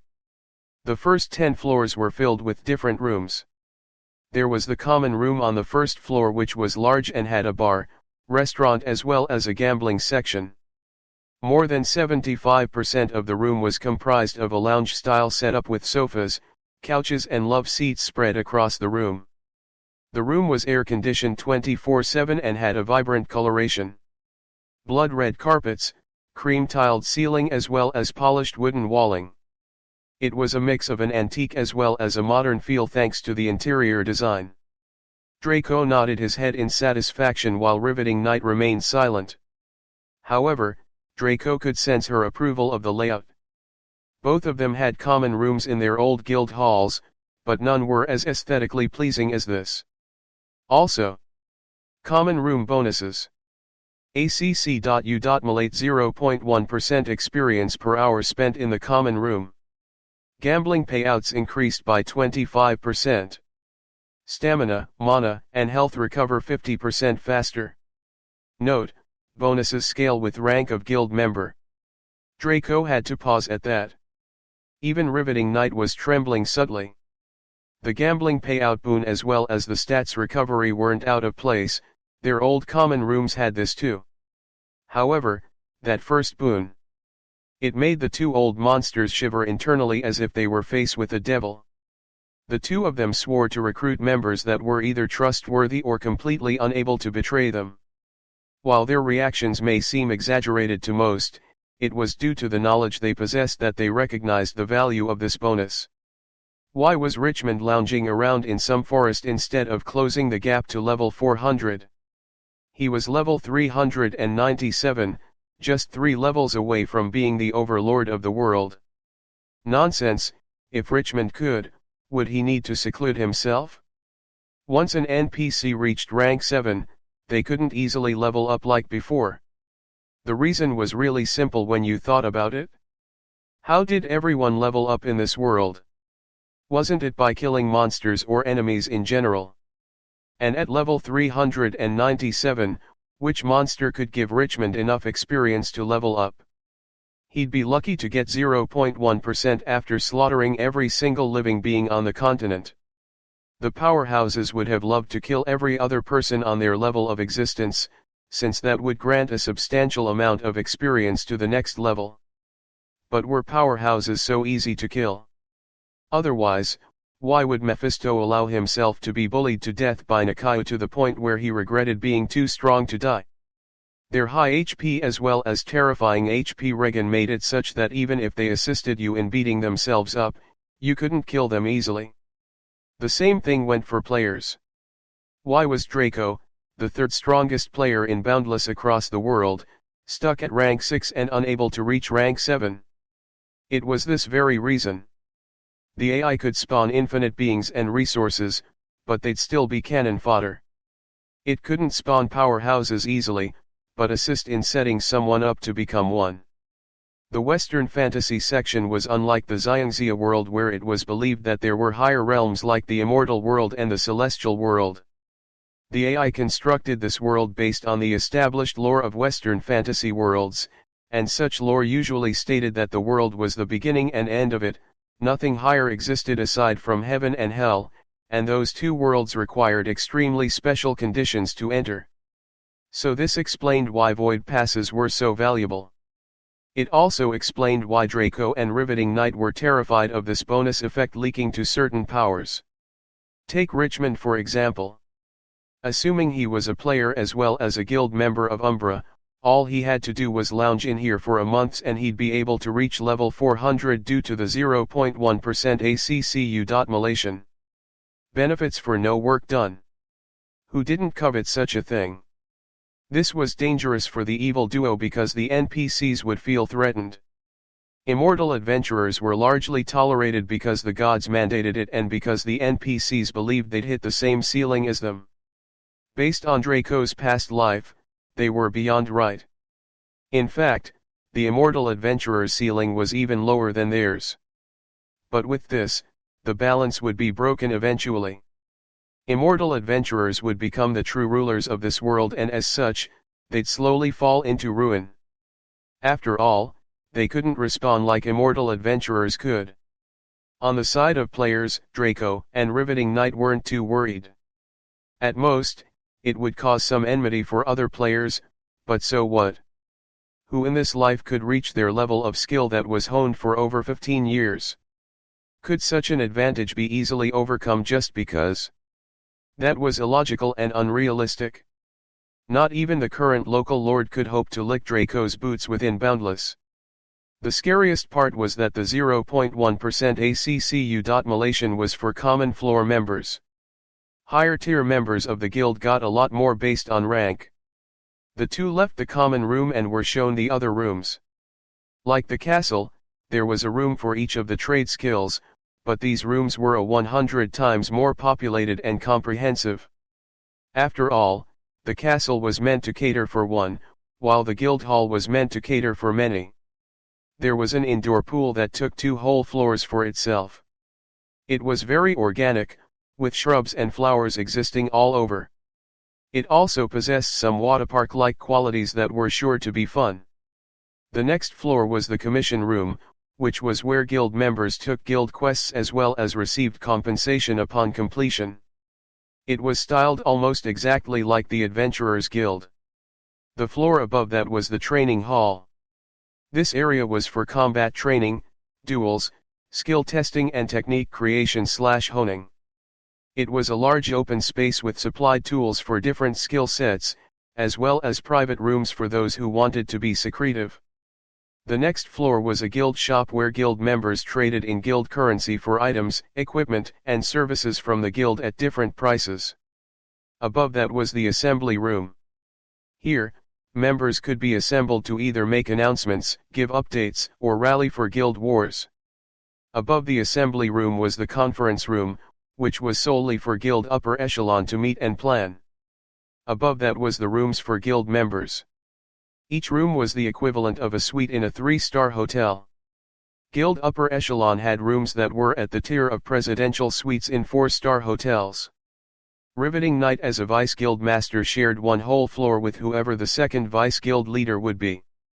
Their rooms were at the level of the royal penthouse suites of the Empathy Hotel, totally mind-blowing in terms of opulence. However, Draco's room at the topmost floor took the cake. It was a super mini small world. That's right, a room that was a super mini small world.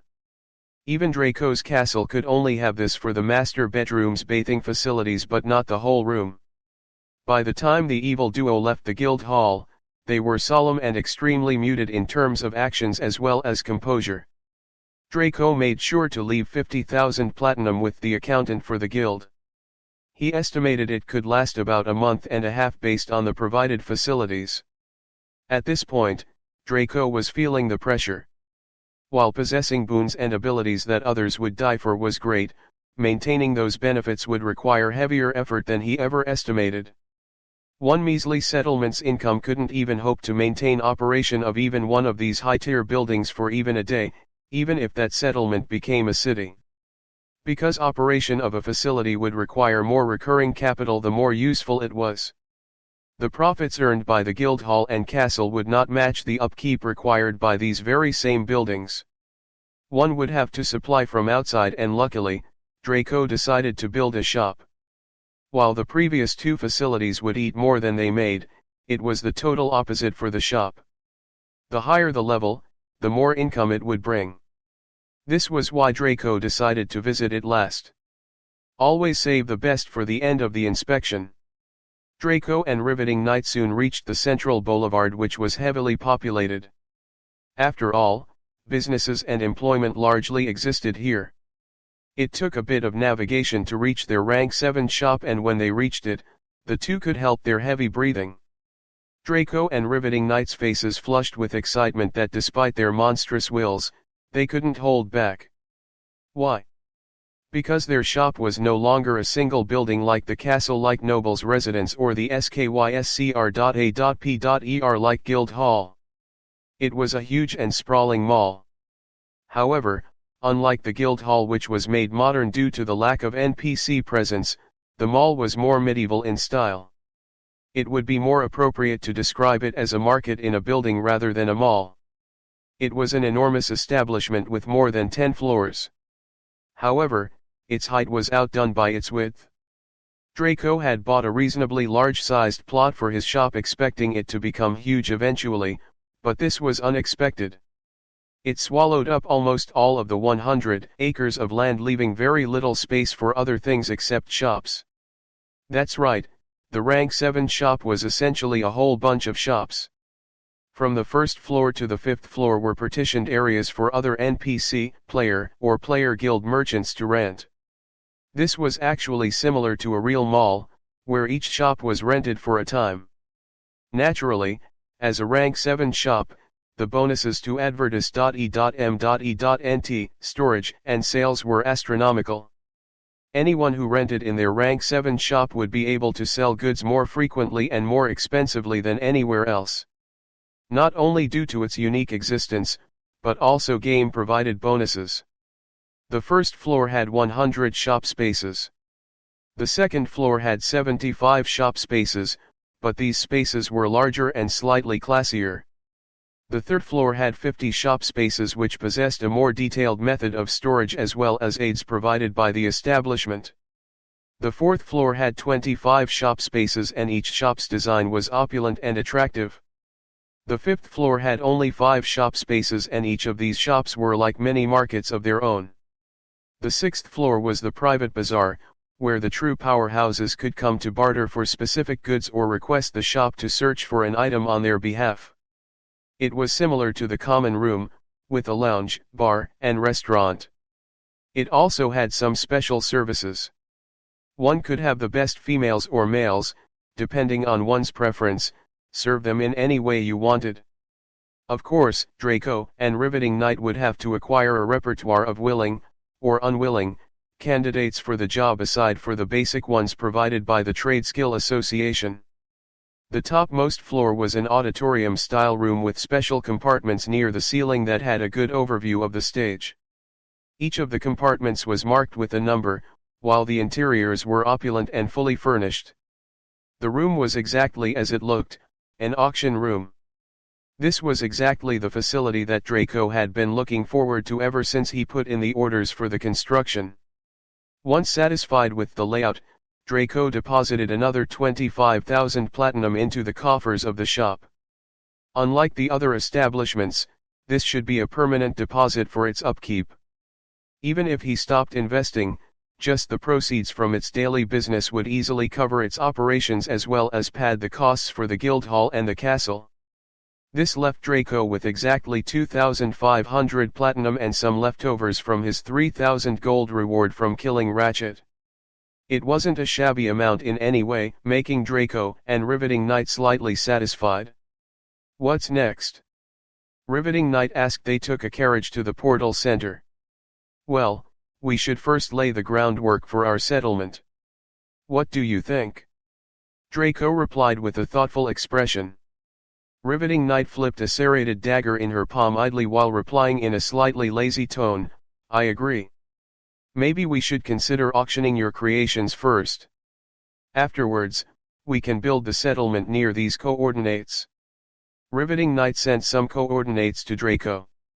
When he received the coordinates, He felt like they seemed slightly familiar.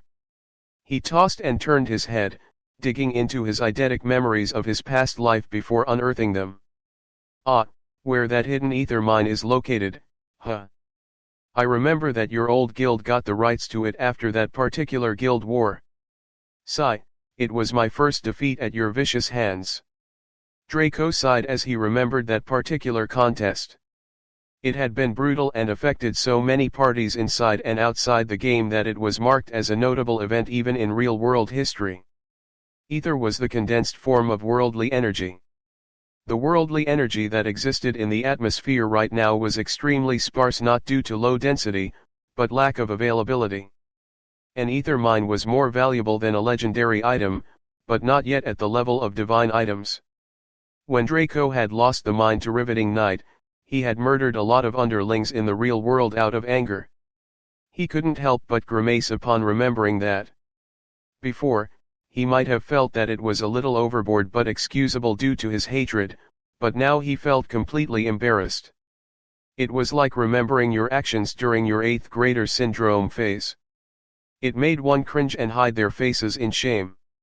Still, Draco couldn't help but ponder Riveting Knight's suggestion. He remembered the ether mine but didn't think about locating his first settlement near that spot. After all, such a valuable resource would attract the eyes of even hidden powers, much less players and common NPCs. Don't forget, I was the one who owned the place. There are some secrets I can share with you, since you're my guild leader. Riveting Knight teased with a sly voice. Draco rose to her challenge, just your guild leader, eh? Do you dare to claim that I can't make you roll for this, daddy? Of course, I will roll for you any day, but I might not spill the beans. Draco laughed and made a gesture of defeat. Fine, you win, you psycho. What is it? Riveting Knight leapt forth and put herself on Draco's lap with a coy smile on her face. Are you interested in subjugating a dragoness?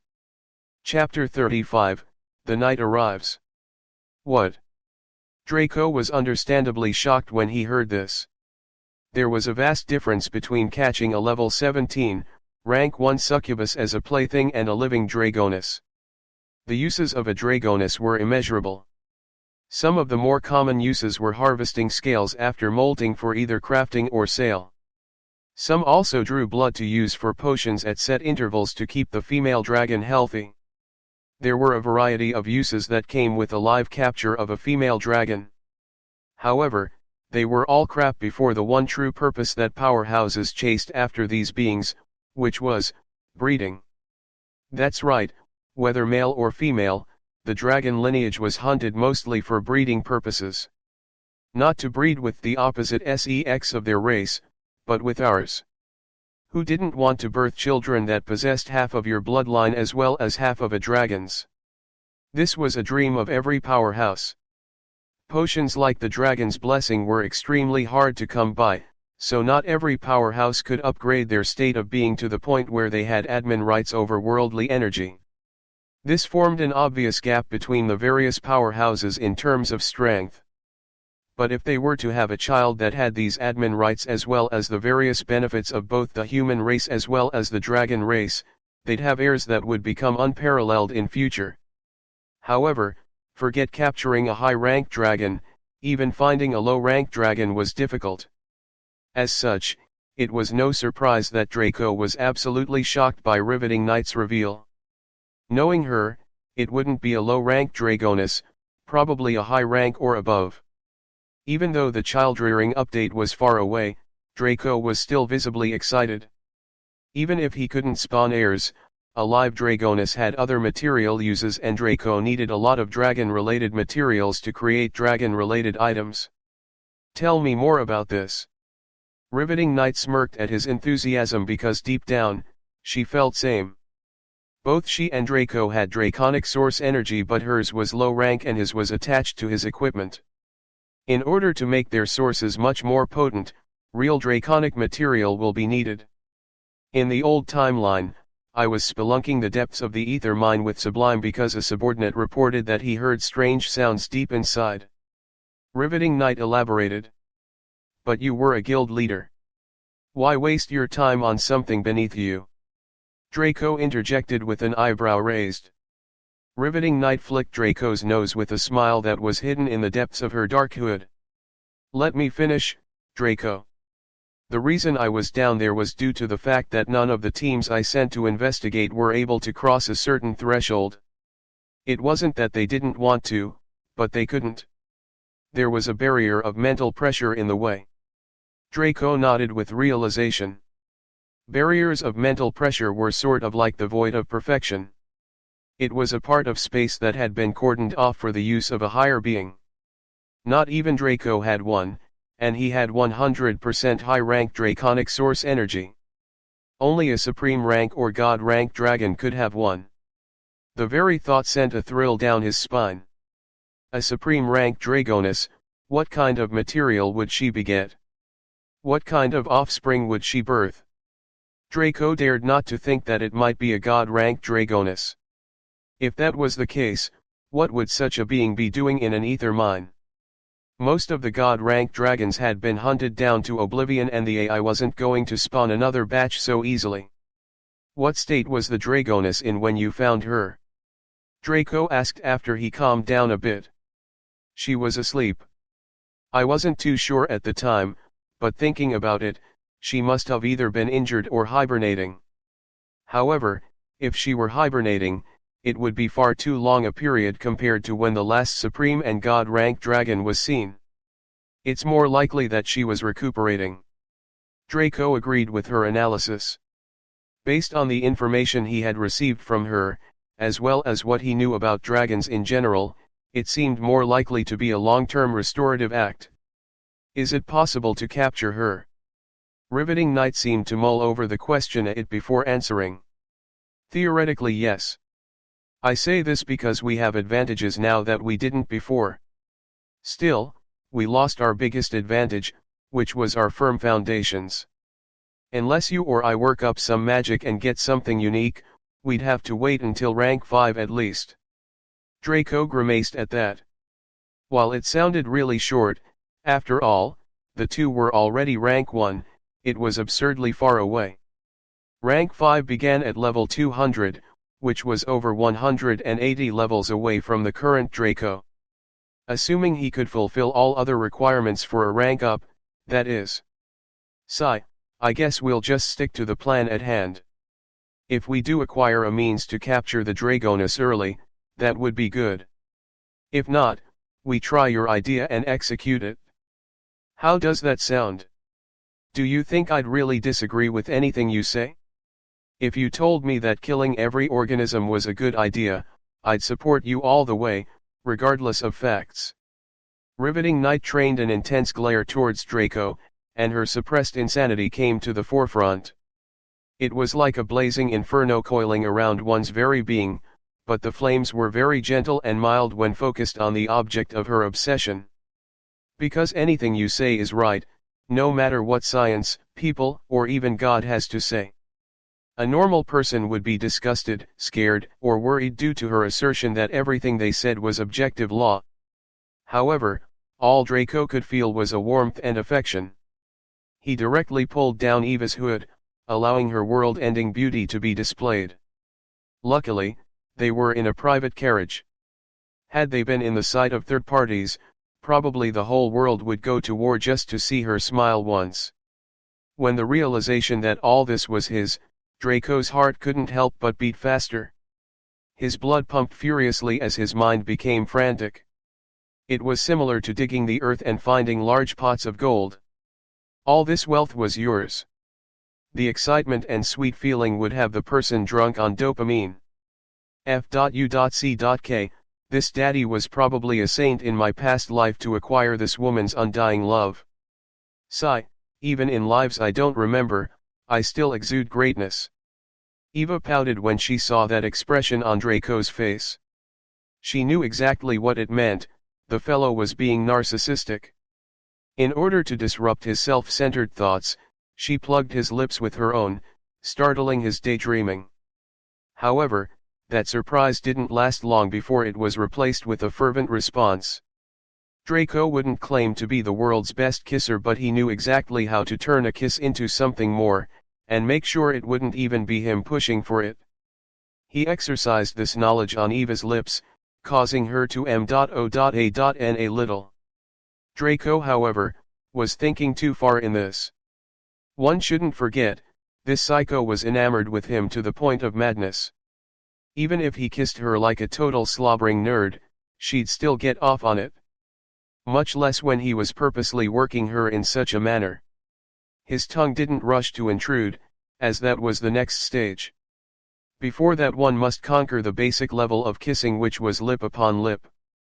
His technique was to go it slowly but methodically, encapsulating her small and dainty mouth into his, sucking on it at the climax of every connection of their mouths. It took not even a minute for Eva to suddenly send her tongue out, pushing them into stage 2. Draco happily obliged, as he was one to improvise whenever he could. Their tongues pulled on each other, intertwined like two graceful dragons, and even felt around the inside of each other's orifices. Eva started breathing hard and raggedly. It was clear she had reached the point where L.U.S.T was quickly eroding her sense of reason. Draco was feeling a similar effect, but his was more calm. He wanted to savor this like fine wine. He also wanted to make Eva crumble beneath his dominance. He wanted to subdue her, although she was already as tame as could be. As such, he broke off the kiss and stared at the dazed Eva, who was panting like she had run a mile. Her legs were shifting continuously, and Draco could tell that under those leathers must be a sopping wet undergarment. Still, he just stared at her without continuing. After about a minute of that, he casually leaned forward and whispered in her ear. "Do you want me to continue?" Eva nodded frantically, as if failing to carry her message across pertained to a fatal conclusion. Maintaining his poker face, Draco shut her down. "I won't. Not until I'm sure that bastard can't trace us again this life." Instantly, Eva came down from her L.U.S.T full daze, and her expression became hard. She understood exactly what Draco meant, for it was precisely what she kept in mind during their old relationship. Taking the V.I.R.G.I.90 of a descendant of Amaterasu was a big deal in the lineages, and there was a bit of fanfare to go with it. It was similar to Draco opening a legendary treasure chest, but without the fancy lights. However, those with power would be able to sense the consummation. In their old timeline, their sex.u.a.l activities had been limited to boundless only. Even when local lord managed to force himself on top of her, it had been in boundless. He dared not touch her in real life, for that would spark a real war, and he wasn't insane like Eva to ignore the consequences of that.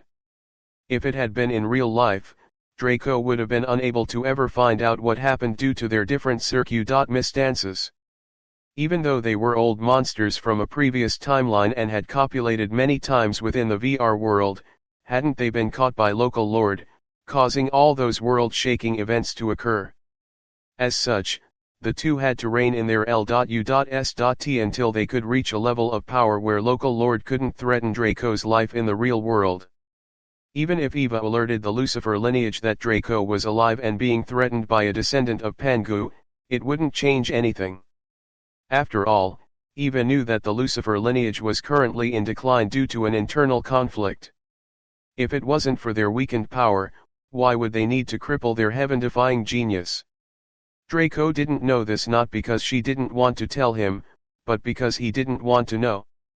Before he had forgiven her, she felt that it was up to those of the Lucifer lineage to disclose that information, but after her madness had been doubly reinforced, she couldn't give a damn about all that. Eventually, the two reached the portal center. When they dismounted their carriage and riveting Knight pulled up her hood, they noticed that the area around the portal center seemed too quiet. Draco's face hardened at this. Both he and riveting Knight had their void of perfection scouring the surroundings on passive mode at all times, yet they hadn't sensed anything amiss. Draco knew it couldn't be the NPCs who set this up. After all, the hidden powers were wary of his backer, and had backed off even when gathered en masse. Attacking Draco in the midst of one of the city's most active areas would be extremely counterintuitive. Even if they could survive Richmond's retaliation, they'd stand to gain very little in the long run. So this meant that it had to be a player. But, which player could empty a whole section of the city? Not even Draco could reasonably claim to do so, even with his titles equipped. The worrying part was that all this was done without the two old monsters even noticing. "Eva, do you know what's happening?" Draco asked with a solemn expression. "No idea, but it's not a mirage. The people we sensed with our void of perfection who existed whilst we were in the carriage disappeared the moment we dismounted." Riveting Knight's body was visibly tense. It was clear this was her first encounter with something so eerie. If they were absolutely normal, it might make sense that they were trapped in some alternate reality, but this was the real world. Before Draco could reply, there was a sound that crept over from the end of the street on the opposite side of where they stood. It was barely audible to a normal human, but Draco and Riveting Knight could hear it clearly. Clank. Clank. Clank. Heavy footsteps sounded in their minds, which forced the two to take a step back. Each step was in tune with their heartbeats, a typical mental suppression move Draco employed on others. This time, it was employed on him. They always said that the taste of one's own medicine was the most bitter, and Draco got to experience that for the first time in his life. With the body of godliness, it was easy for the two old monsters to change the frequency of their heartbeats. However, no matter how rapidly or chaotically they switched it up, those steps were always on point. Eventually, a form appeared in their sights. A man, or woman, encased in pitch-black armor that looked even darker and more sinister than obsidian itself, was ambling towards them calmly. He had a great sword that looked almost impossible to carry slung over his shoulder as he walked towards the two. His eyes glowed a bright green from beneath the darkness of his helm, giving him an eerie and inhuman feel. When Draco and Riveting Knight saw him, they were puzzled. They never remembered such an expert from their past lives. Even if he was a rising talent in this life, there was no way he should be able to suppress the two of them like this. Yet, Draco gritted his teeth and activated his control abilities to the max. When he did, the suppression was broken and Riveting Knight copied his actions to acquire the same result. The two watched the armored warrior approach them casually with serious expressions on their faces. Although they were wary, they were mostly just curious. Who was this fellow that seemed to be on par with them? The knight stopped a few feet away from Draco, his green eyes glowing and dimming intermittently, similar to a pulse or a strobe.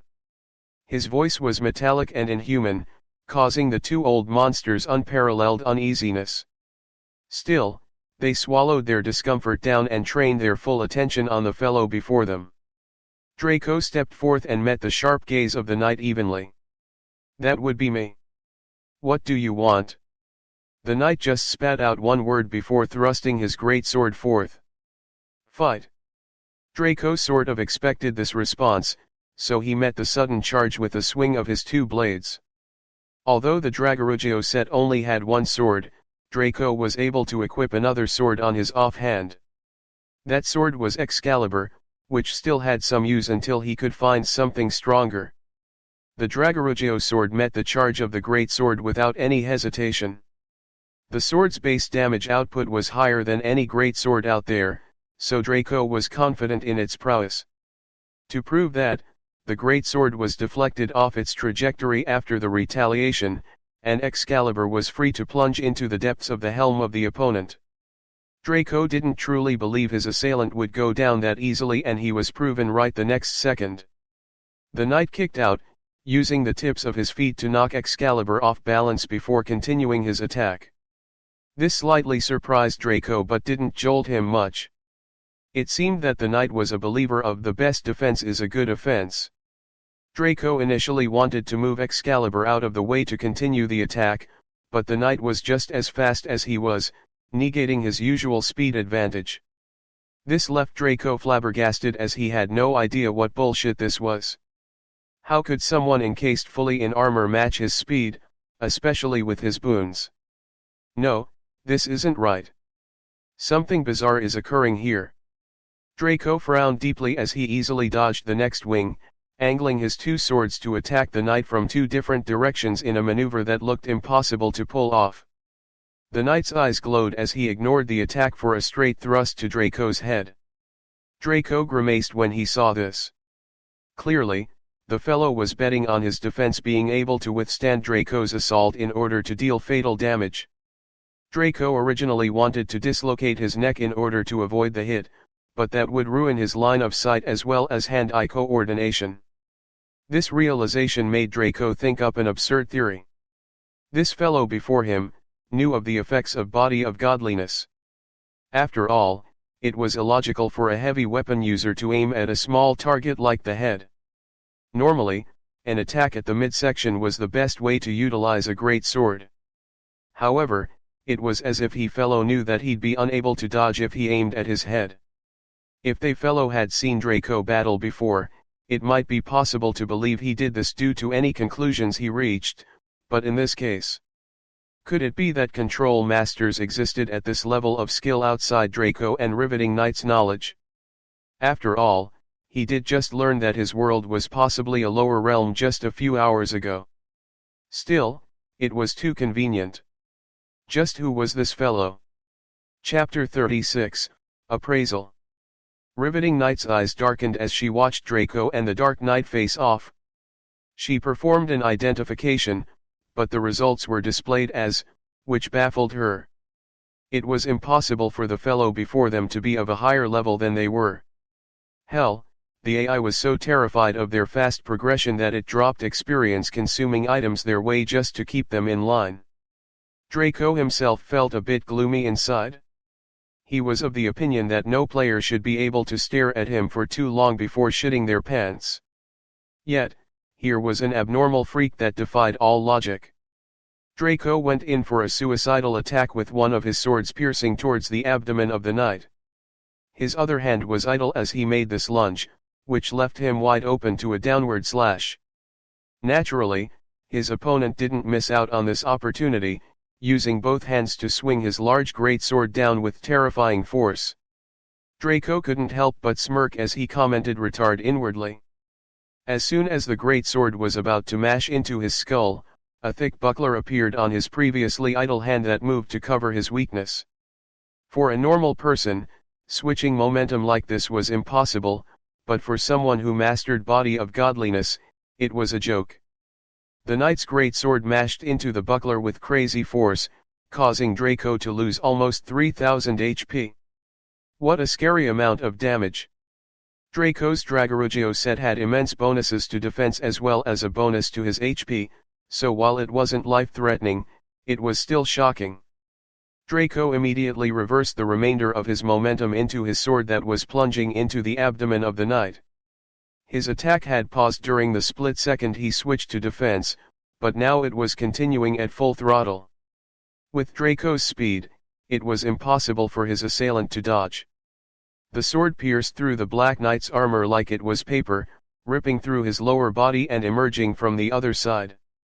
The knight grunted with that eerie voice, lowering his greatsword while clutching the wound on his abdomen. He stared at Draco with flickering green eyes that seemed to want to consume him alive. Draco pulled out his sword unceremoniously, leaping back before switching his blade and shield to two crossbows. With a filthy smirk that would force one to punch that arrogant face, he fired off a volley of shots onto the wounded knight. The moment he fired one round on each of the crossbows, he'd swap them with another fully loaded round before firing again. The poor knight was having difficulty dodging them all with his injury, and damage notifications kept popping up in Draco view. Draco's initial attack dealt over 7,000 damage, while each of his crossbow bolts dealt between 300 to 500 damage even though they landed on his armor more often than not. With such a shameless tactic, the knight was eventually defeated, but he didn't die. His body began to blur and twitch like a bad signal on those old TV sets Draco saw in certain shows and movies. It was an eerie sight to see, especially in a digital world.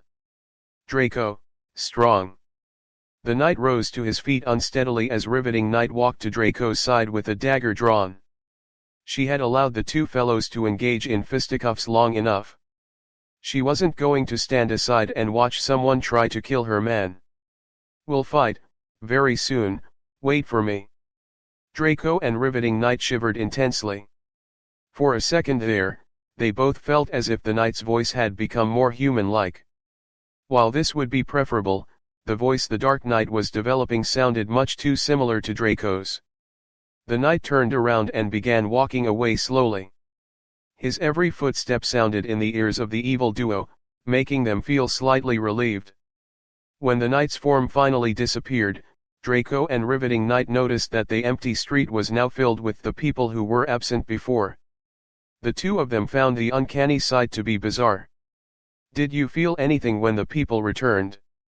Draco asked with a serious expression. "No. It's as if they were always here from the beginning and I failed to notice them," Riveting Knight answered with a bleak voice. The two fell silent for a while, pondering exactly what the hell happened here. "I don't think that was a player. He may have the characteristics of a player, but it was as if a robot had logged into the game," Draco surmised with a sigh. "I agree, he seems more like an intelligent AI that has taken the form of a player, but..." Draco understood what she wanted to say. It was highly impossible for such a thing to happen, but the two knew they had no right to claim such a thing, especially with their bizarre and otherworldly origins. "Well, let's get moving. No point in overthinking matters just yet." The two entered the portal center and teleported to an area near the Paradise Lands. Once they arrived, Draco blinked the two of them to the area near the ether mine. It was a lush meadow with an extremely large clearing in the middle. The air was clean and the breeze was cool. One could hear the sound of a river nearby, and those with superhuman senses like the evil duo could even sense a waterfall in the distance.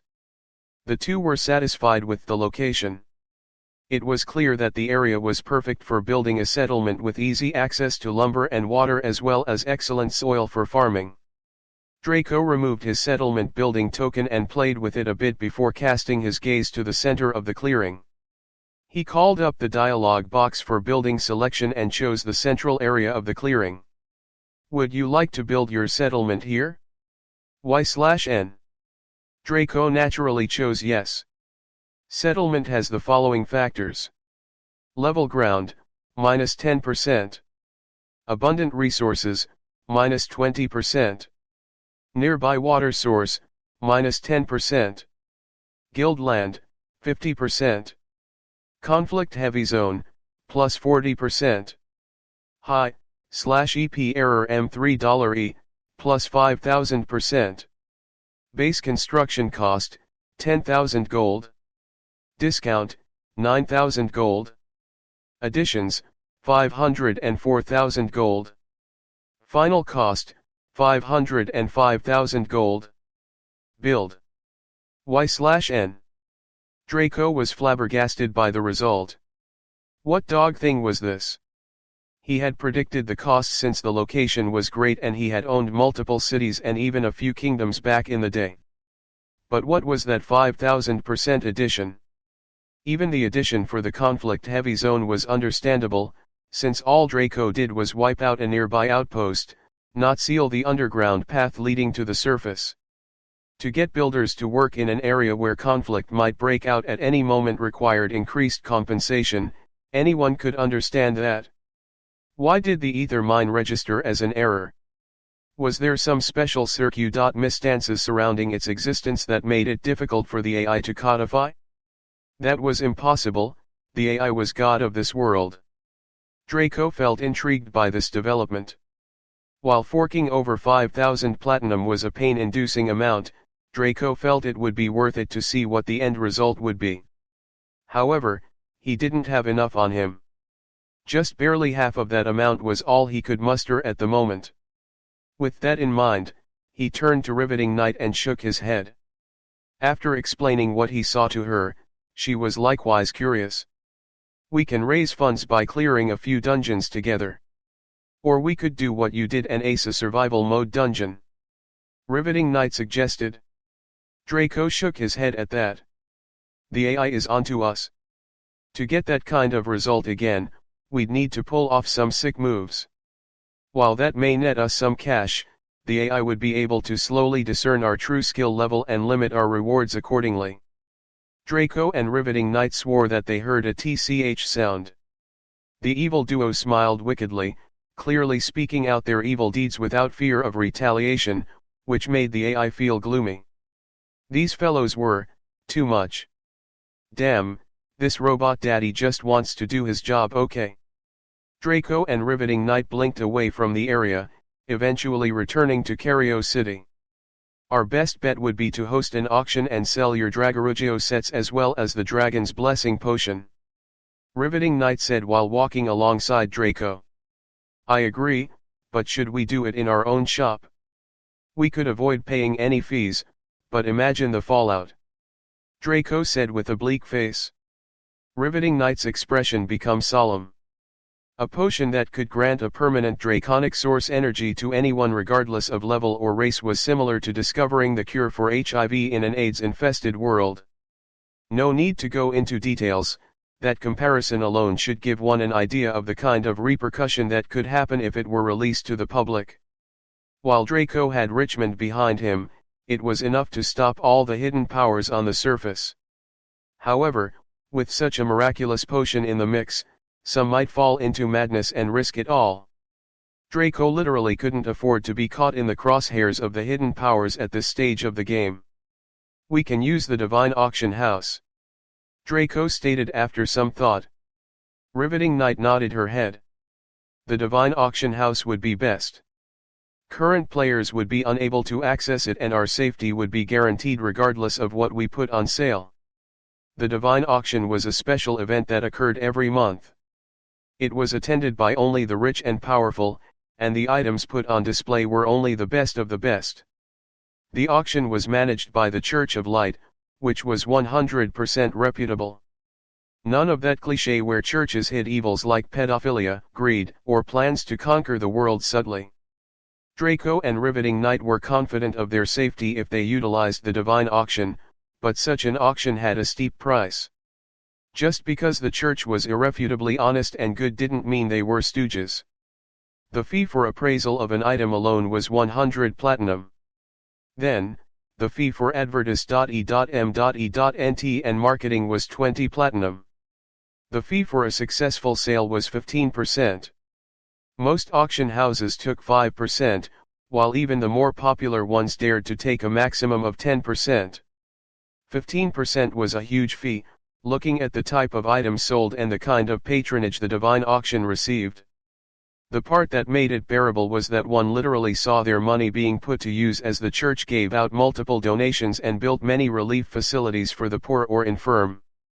Draco and Riveting Knight returned to the portal center of Cario City, choosing to teleport to the City of Light. This was where the Church of Light was based and it was located on a small island that one couldn't find on any of the modern maps of the world. Otherwise, wouldn't the forces of darkness hound the Church of Light till they died of exhaustion? Upon entry into the City of Light, Draco and Riveting Knight were met with the sight of a breathtaking city that was built out of the purest white marble. The city looked like the typical ideal that people held of heaven. The citizens all wore bright colors that gave off a vibrant feel and filled one with positive energy.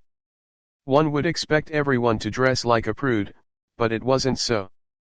The fashion was varied. Some stuck to long and decent robes while some wore slightly revealing attires that were attractive but not overboard. Draco and Riveting Knight looked out of place and received a few curious stares from passers-by. They walked along the main boulevard towards a large cathedral at the center of the city. If one felt that Umbra's Guildhall was huge, then this cathedral would be humongous. It had the style of a Roman cathedral, which definitely gave off the aged vibe heavily. At the foyer of the cathedral, there were some altar boys and girls who were in between their early and late teens. One fact which one would find interesting was that they were very diverse. Some were attractive, ugly, tall, short, fat, or very slim. There were a good amount that had a mixture of these characteristics too. Draco and Riveting Knight felt more respect for the church for this, although they had been here countless times before in their past lives. All the establishments they had visited before tried their hardest to make their aids pleasing to the eye in order to create a positive feeling for visitors while rejecting those who they deemed to be eyesores. Well, except the Adventurers Guild. They just didn't give a shit either way. "Hello good sir and madam, how can I be of help to you today?" A lanky, bespectacled lad came forth with a polite bow. "We'd like to visit the divine auction please," Draco stated with a smile. The lad didn't even flinch. Not because he wasn't shocked, but because it would be rude to. "Please follow me." The young fellow led Draco and Riveting Knight to a portal set into an arch that swirled with a bright blue color. He bowed and explained to them that this was the way to the divine auction site and they nodded along, even though they knew that already.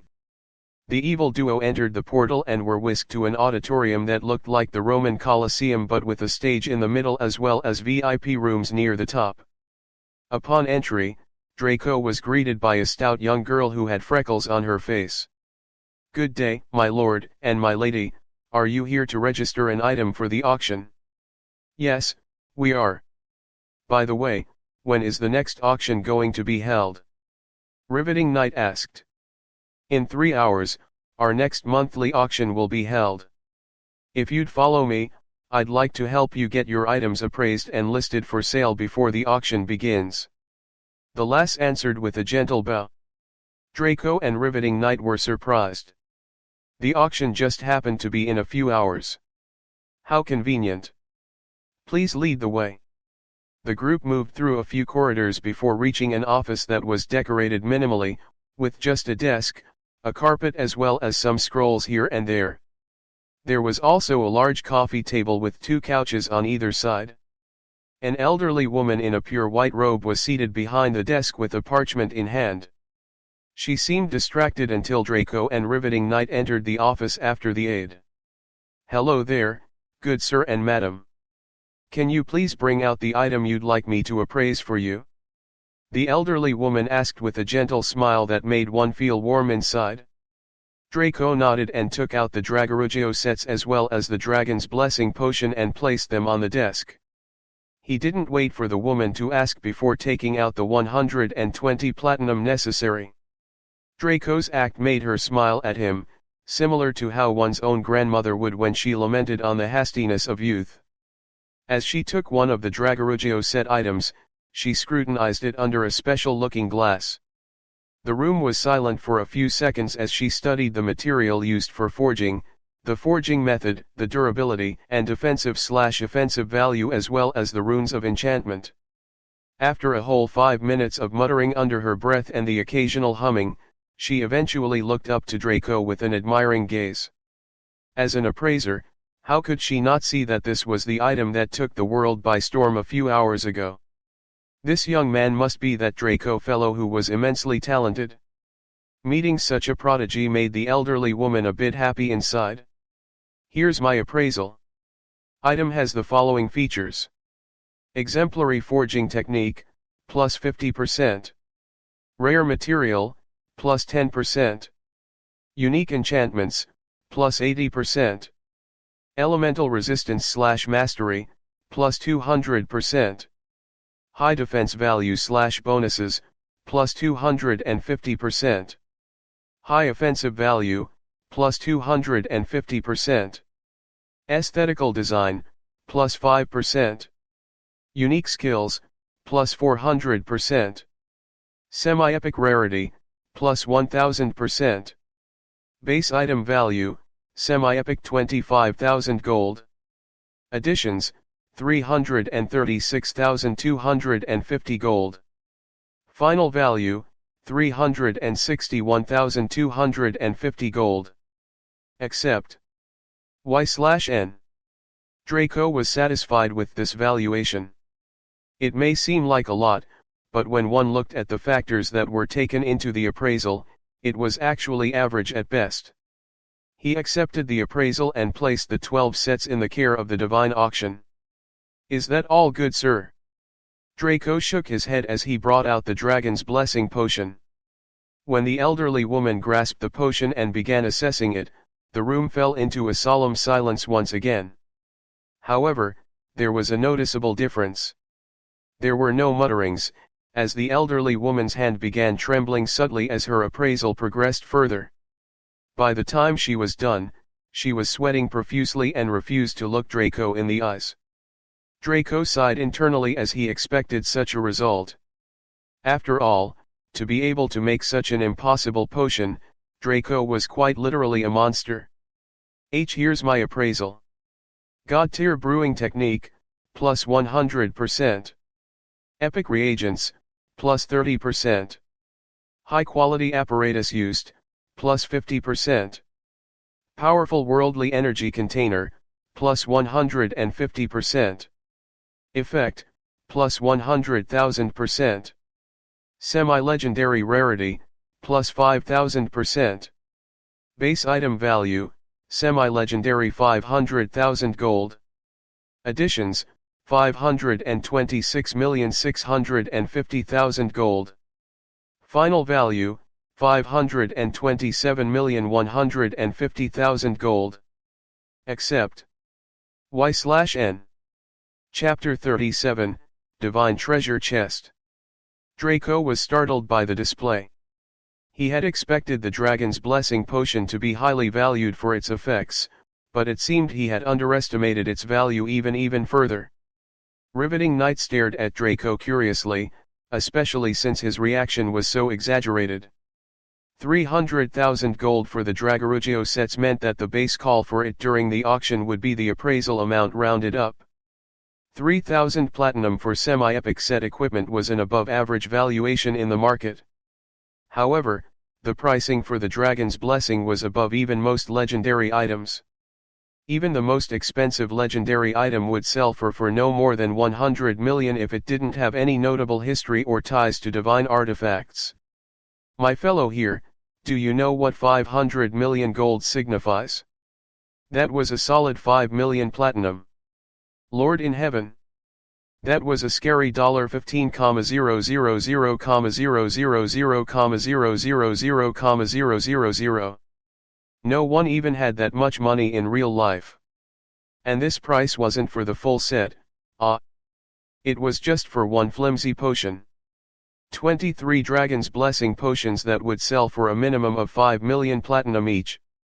Draco began to shiver as he thought of that much money. He had never even transacted with more than 200,000 platinum at once in his past life. Having such a huge amount staring him in the face was terrifying. Lord in heaven, he had managed to build an epic empire with less than 1/10 of this amount for a single potion. Wouldn't he be able to buy the whole of Boundless after this auction? My lord, as you can see, the value of these potions are astronomical. Even though the numbers may look heavy, you must understand that the economy of the world doesn't allow for such wealth in one hand. The elderly woman stated while gesturing for the aide to bring some refreshments. She left her desk and moved to sit down on the couch while a pleased sigh. Despite being old, she was still a bit plump, so the couch sunk a little under her weight. Draco and Riveting Knight sat together on the other side. Riveting Knight had coiled herself around Draco much like how a cat would its master. Even the elderly woman found it hard to be miffed by their position since it looked so natural. Do you understand what I mean, my lord? Draco nodded his head. It was a set economic rule that money couldn't be infinite. Usually, it had to be weighed against something of similar worth while value for resources had to be set, either by an authority or demand and supply. Boundless was a world with infinite resources, meaning that unlike the real world where we had fixed resources, Boundless would never go barren.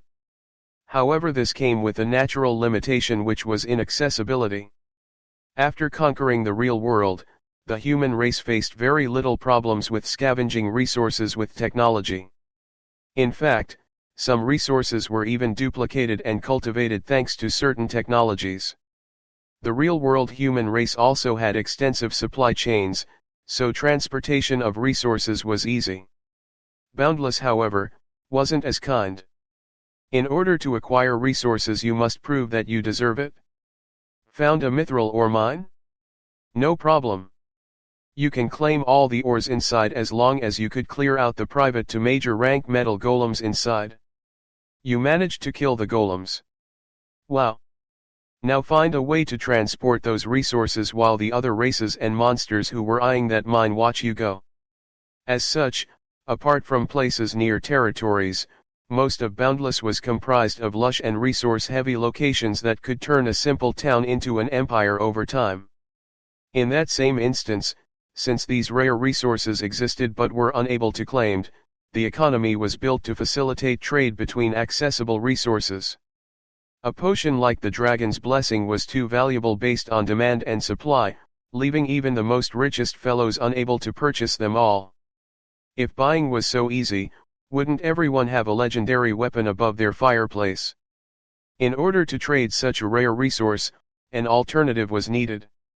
What better way than the form in which trading took before the invention of money? Bartering. By trading your item with something of similar value, one could sidestep the need for money and acquire things necessary easily.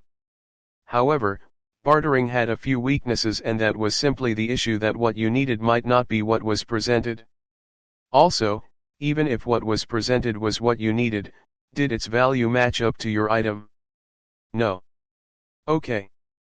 Then bring enough of it that balances out the value of my item. What? You don't have enough? Then we cannot trade. Such was the problem with bartering. Draco would usually avoid this, but he had no choice given the value of the Dragon's Blessing potion. How would you suggest we handle this matter then? Draco asked curiously. The elderly woman waited for the aide to return with some tea and buns before replying. You could say that I represent the Church of Light in all financial matters. She began. Draco and Riveting Knight nodded their heads. One who could claim to be the appraiser and manager of the divine auction of the Church of Light couldn't be any less than one of the topmost echelon. I would like to present 3 options. The first is to go ahead with the traditional way and auction according to the appraised value. You could sell 1 or 2 bottles every month until stocks run out. Definitely some of the wealthy might pool resources together and be able to afford a bottle, but just barely. The second option is to barter with value. The bidders would put forth items of equal value, and should they be lacking, they can compensate with currency. The first 2 options sounded all right to Draco, especially the second one. He could get items he wanted and money as well, which was what Draco had planned to suggest himself after he was shown the value of his potions. However, he was curious as to what the third option could be. The third option is to sell your potions to the Church of Light. The elderly woman suggested with a smile. After she was done speaking, she bent over to grab some buns as well as her cup of tea. Draco and Riveting Knight frowned heavily. Had they been wrong about the Church of Light? Had this noble establishment finally decided to throw away the mask of piety and valor due to the overwhelming benefits before them? Even the altar girl was startled, looking at the elderly woman with a worried gaze. Was she trying to go against the tenets of the church? The elderly woman savored their expressions for a bit before raising a finger just as Draco was about to speak. She took a long pull of her tea and hummed with pleasure. Draco raised an eyebrow at her antics. Did she think this was some cheap Broadway drama? She placed the cup down and stared Draco in the eyes. Her expression shifted from gentle and accommodating to solemn. The Church of Light is interested in buying your potions not for ourselves, but for redistribution to powers like the War Maniac Pavilion and our Paladin Force to empower our defenders against the demonic invasions. Draco and Riveting Knight nodded slightly. They knew that this world wasn't as peaceful as it seemed on paper.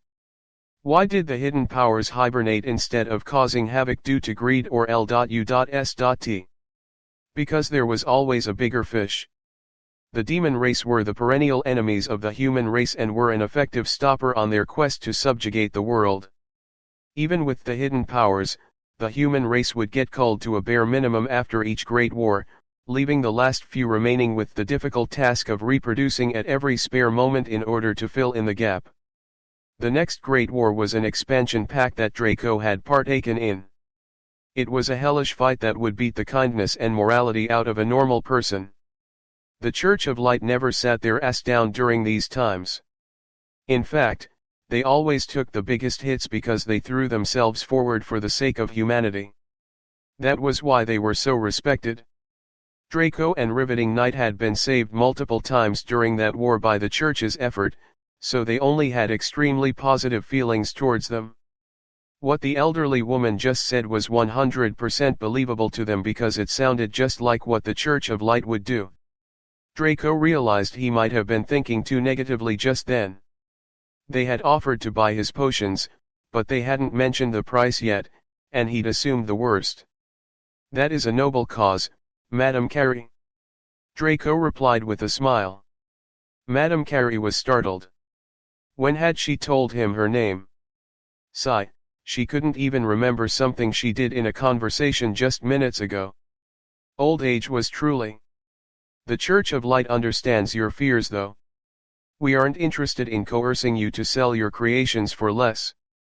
We want to offer you something we feel is of equal value to all 23 potions combined. Thankfully, the gods have seen that you have great affinity with the Church, so I am authorized to do this. Great affinity? Ah, she meant reputation. After Draco killed Ratchet, he got 200 points with the Church of Light. For scale, 1 reputation point with the Church of Light would be equivalent to 100,000 platinum should it be tradable. The two old monsters were intrigued by Madame Carey's words. What could the Church even offer that required reputation and yet had a beyond astronomical value? It can't be. Draco thought. We would like to give you a choice between two options for your potions. Madame Carey continued. She gestured to her aide to bring something to the table. Draco and Riveting Knight saw her place a tray with two items on it. When Draco and Riveting Knight saw what was on it, their hearts began to pound at speeds that would make a Bugatti Veyron depressed. You can either have this divine treasure chest and increased affinity with us or trade in all your current affinity and receive this minor divine emblem. May I know which you'd prefer? Draco and Riveting Knight were shivering and trembling so hard that it almost looked comical. Not even if the world was coming to an end right before their eyes would they behave like this. However, the two items before them were truly scary, especially for someone who had lived in Boundless as long as they had. The benefits and repercussions were something not even a rank 7 god could handle. F.U.C.K, not even Richmond had a divine item. A divine treasure chest could solely be distributed if one had enough reputation. An example was the fellow who was worldwide number 2 in Draco's past life. He had obtained 70 reputation points with the Church of Light after slaving for years. He had been granted a chance to enter the Divine Treasury's peripheral area and search for a divine item that would acknowledge him as its master. He had gotten one that made him unparalleled under the heaven aside from worldwide number 1. Even the hidden powers had to bow and greet the fellow although he wasn't even rank 6 yet. Fathers worldwide had cried for days because their daughters threatened to stop calling them Daddy Poo if they didn't let them marry this fellow. Draco managed to calm down somewhat and pondered over his choices. Both had pros and cons. The pros of the divine treasure chest were that the items within were summoned from the core of the divine treasury. These divine items shouldn't be called overpowered, because that was a term for divine items that came from the peripheral area. Items from the core deserved a better term like invincible, but frankly, even that didn't do justice. The cons, however, were that there was a 70% chance of getting a legendary item. While such an item would usually be desirable, who the F.U.C.K wanted a legendary item when there was a chance for a divine one? Another con was opening the chest. Even if Draco dug a hole to the Earth's core to hide while opening it, the fanfare from opening the chest would still be seen. A minor divine emblem, however, was more attractive on paper. The pros were that Draco would lose all penalties for death. No item drops even if the items were permanently droppable, no EXP loss and his respawn would be immediate. He would possess power and speed proportionate to a weak demigod, but the more followers he had, the more power he would gain. For scale, the current gods of the world of Boundless had retreated into heaven to watch over everything. They didn't have any altars or churches except the Church of Light, which was pretty general. It meant Draco would face no competition in gathering followers. However, the con was that Draco would never be able to leave the Western Fantasy section of Boundless unless he restarted his account. There was no free lunch in the world. If one wanted power, one must pay an appropriate cost. Draco pondered over his options carefully and consulted with Riveting Knight through private messages. After the two old monsters brainstormed for a bit, Draco made his choice. "I'd like to choose the Divine Treasure Chest," Draco stated firmly. Madame Carey was startled, then broke out into a wide grin. In her heart she was shouting good. Good, because she feared Draco would chase after instant benefits instead of thinking for the long term. In fact, Draco already knew that a divine emblem was achievable, but he had no real plans for one. If this was their previous life where they were stuck at rank 6 with no real way to climb higher, this would be a godsend.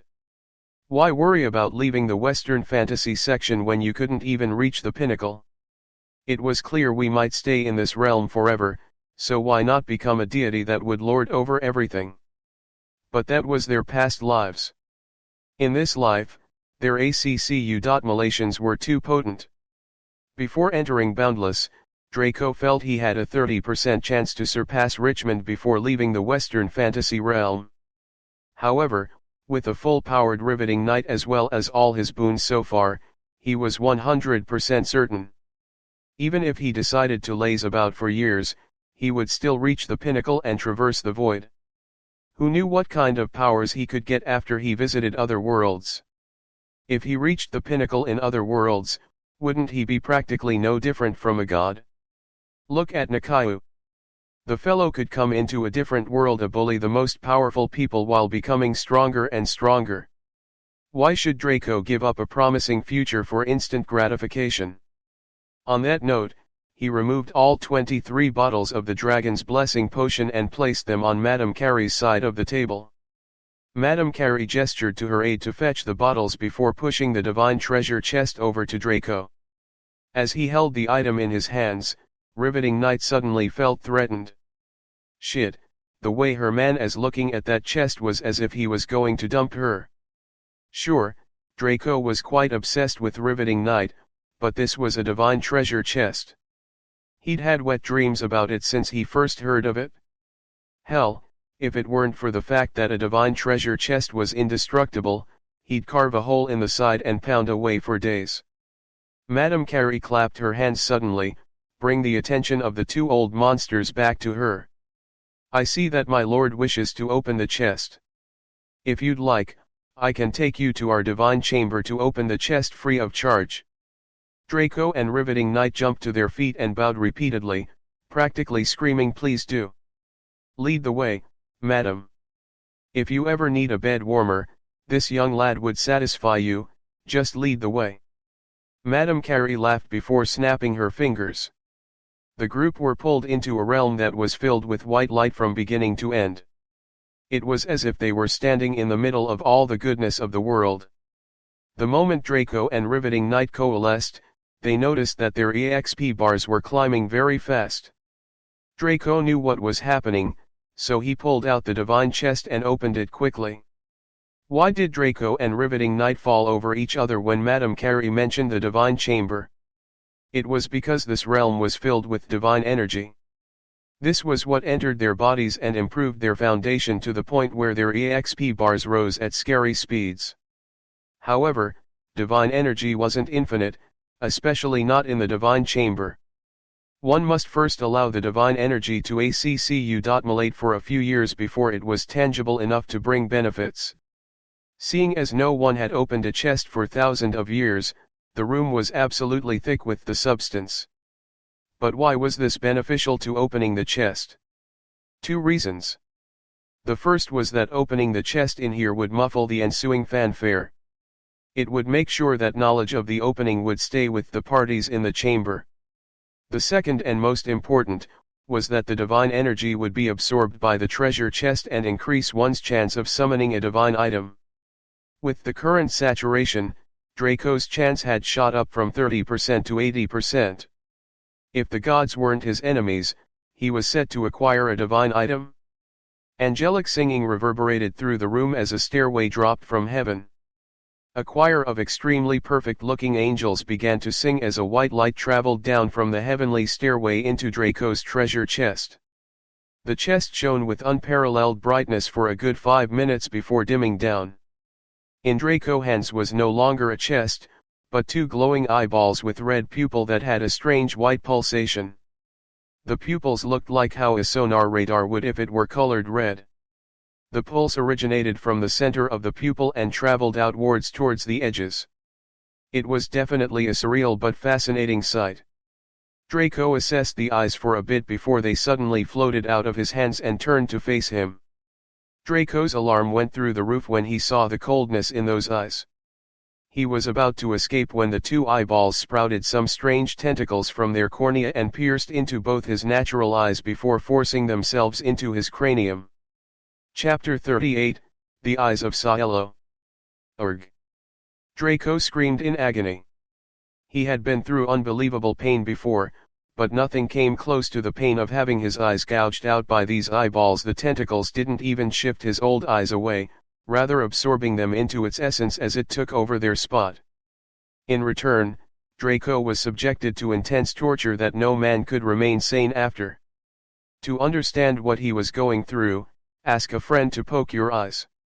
Now take that pain, multiply it by 1,000 and you could just barely comprehend what he was going through.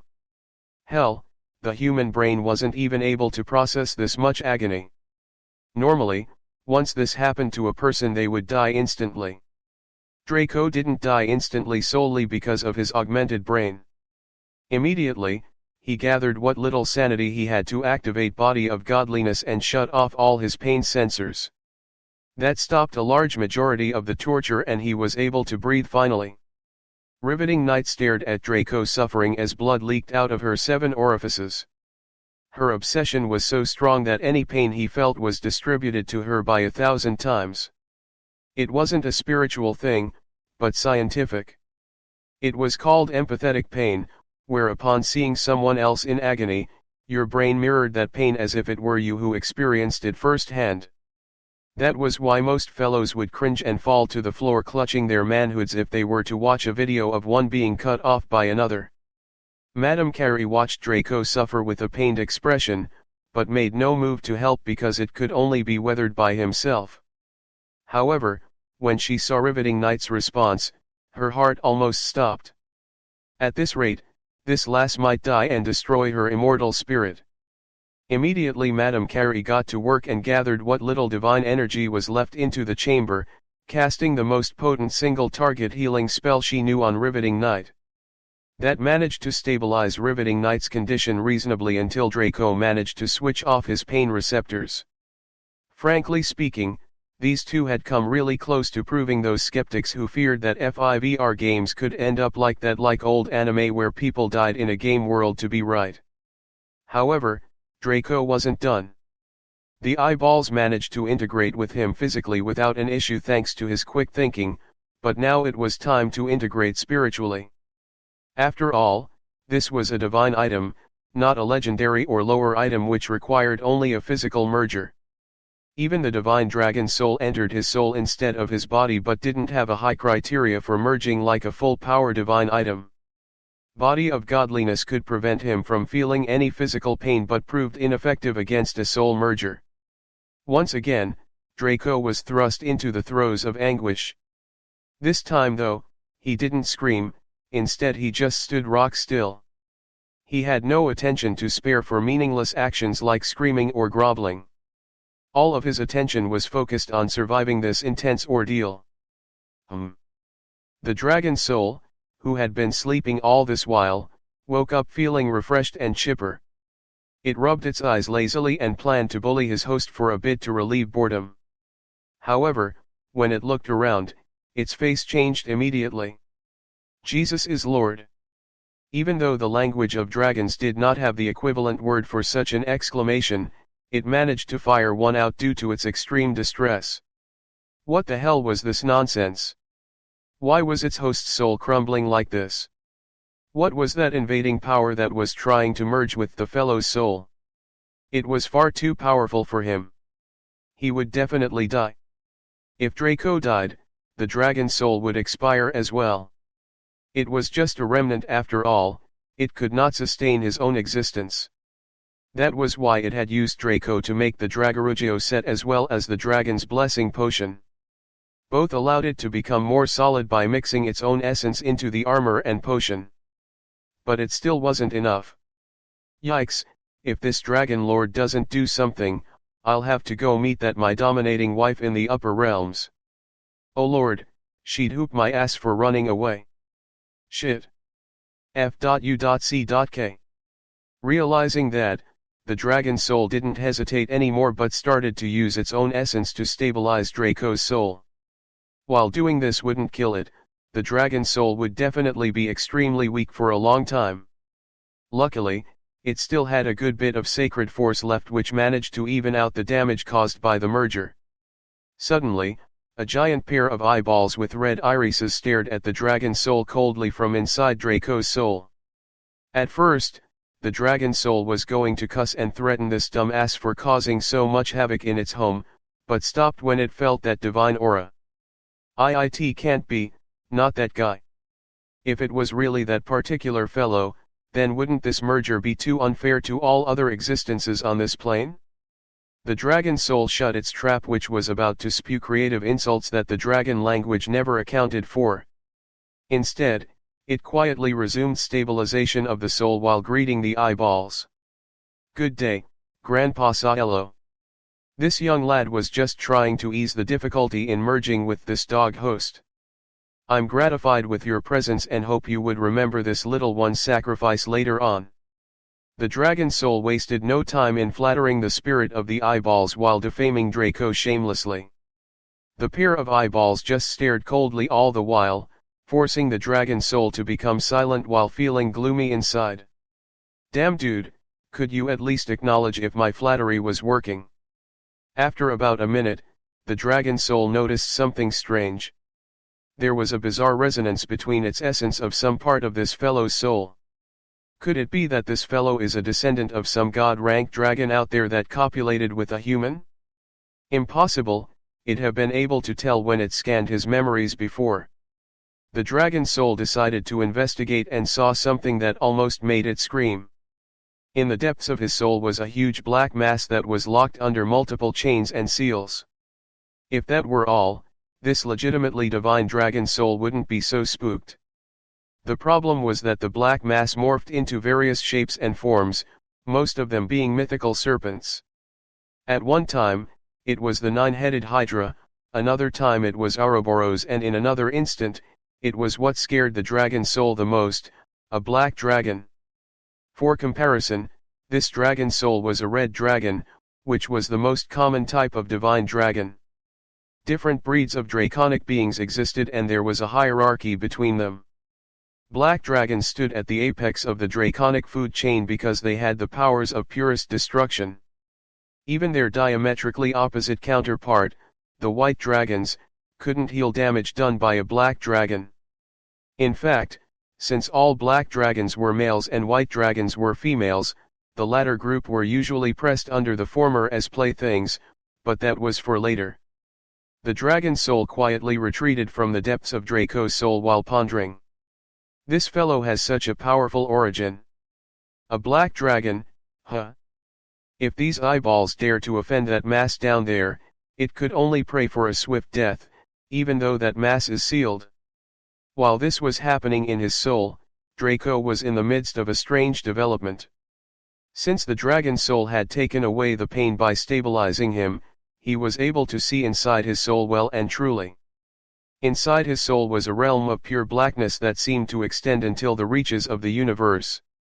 Strangely, Draco could see in this void as if it were day. In the center of this world was a mass of absolute darkness that was locked under some strange-looking words as well as chains. Draco instantly put two and two together to assess what this was. Is that the true form of my bloodline? The true form of my soul. As if responding to his query, the blob morphed into 3 different forms. The first was the legendary 8-headed, 8-tailed draconic serpent Orokai.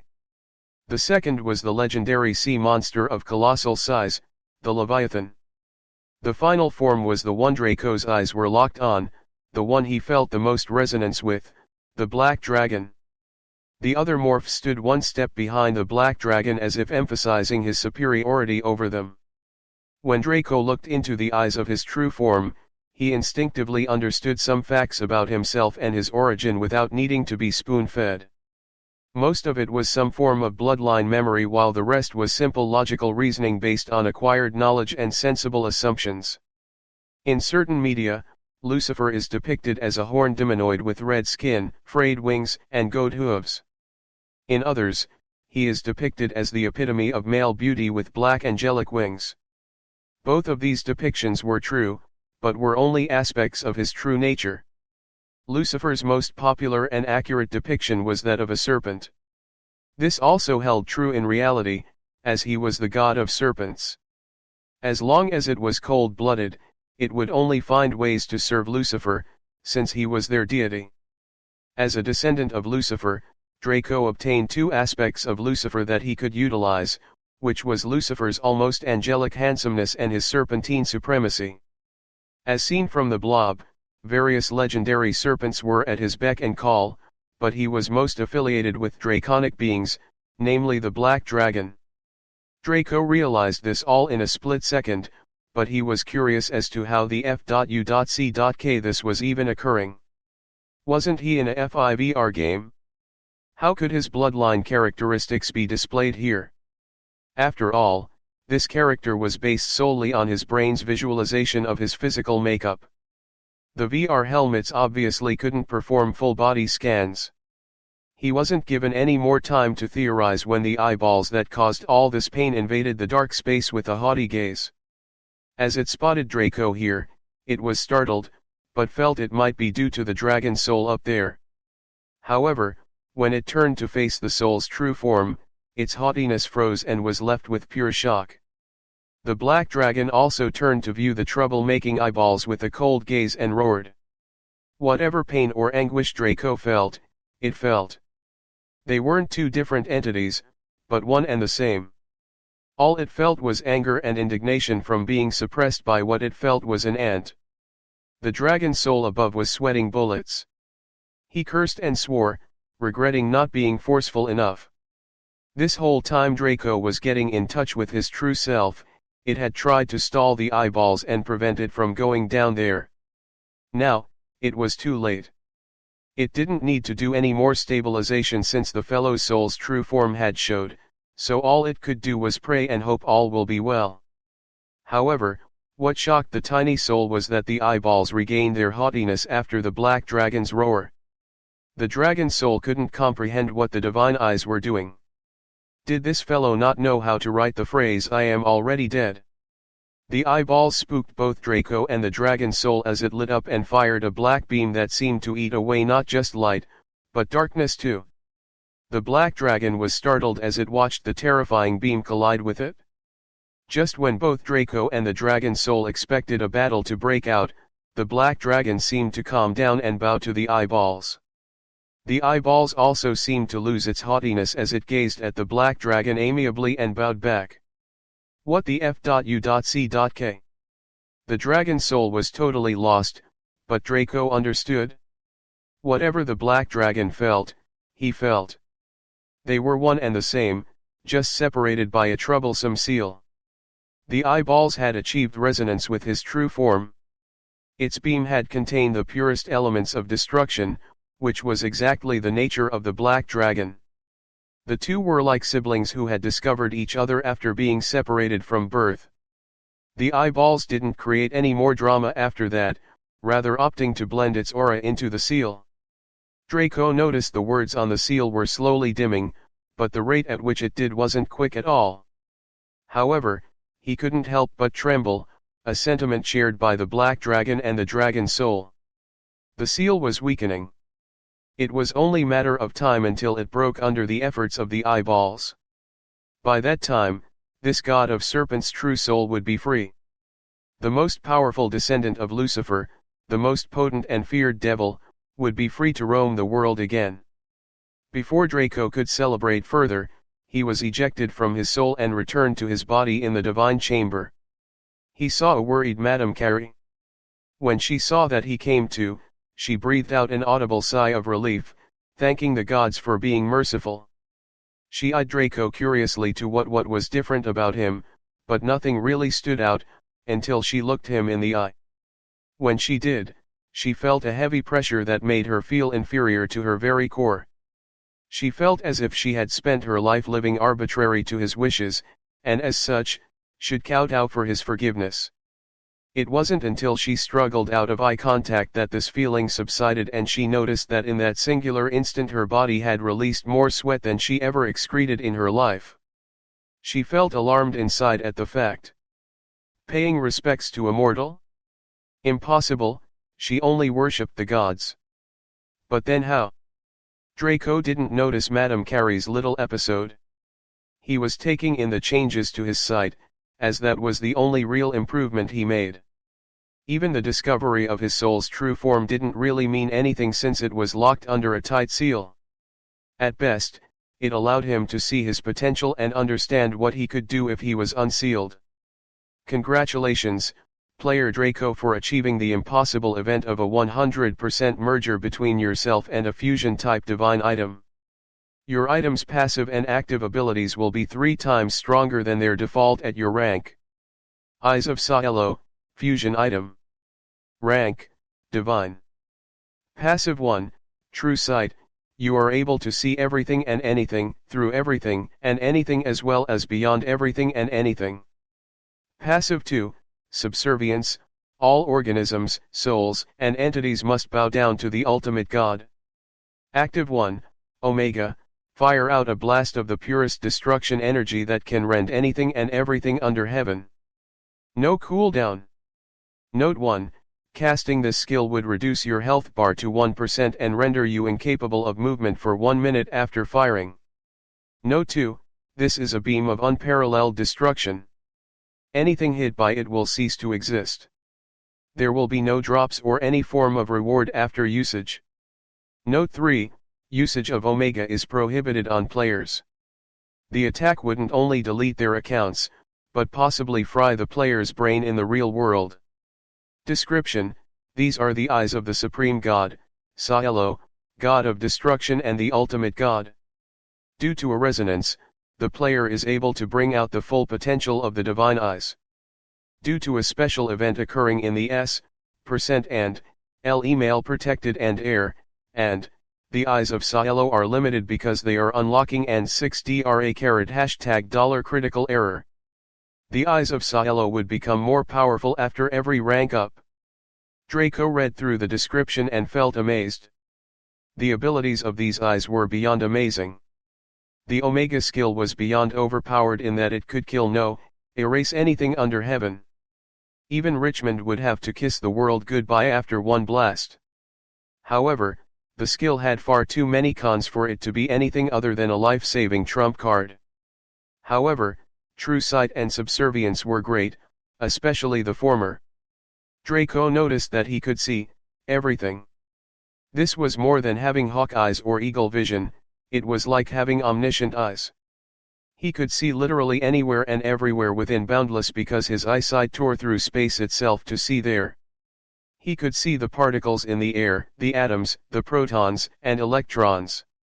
He could see the worldly energy of the universe in its truest state, see what it was made out of. He could see the divine energy remnants in the room, see their source, see their makeup. Draco could see. However, subservience he chose to deactivate for now.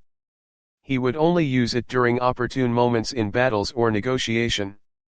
Having people dropping to their knees the moment they made eye contact would be screaming that he had a divine item, although he didn't need to fear individual hidden powers anymore even without Richmond. However, if they ganged up on him, he could only hope that they'd be merciful. Draco turned to the panting Madame Carey and saw his woman lying down unconscious, feeling a twang of worry. He rushed to her side, grasped her extremely light body into his and tried to revive her. After a bit of shaking, she finally came to, although she was a bit confused. If this is heaven, then it's absolutely perfect, she murmured with a smile as her dazed mind took in the sight of Draco's face. Part 4 of the series ends here. If you enjoyed it, please give us a like and subscribe so we can be motivated to make even better videos in the future.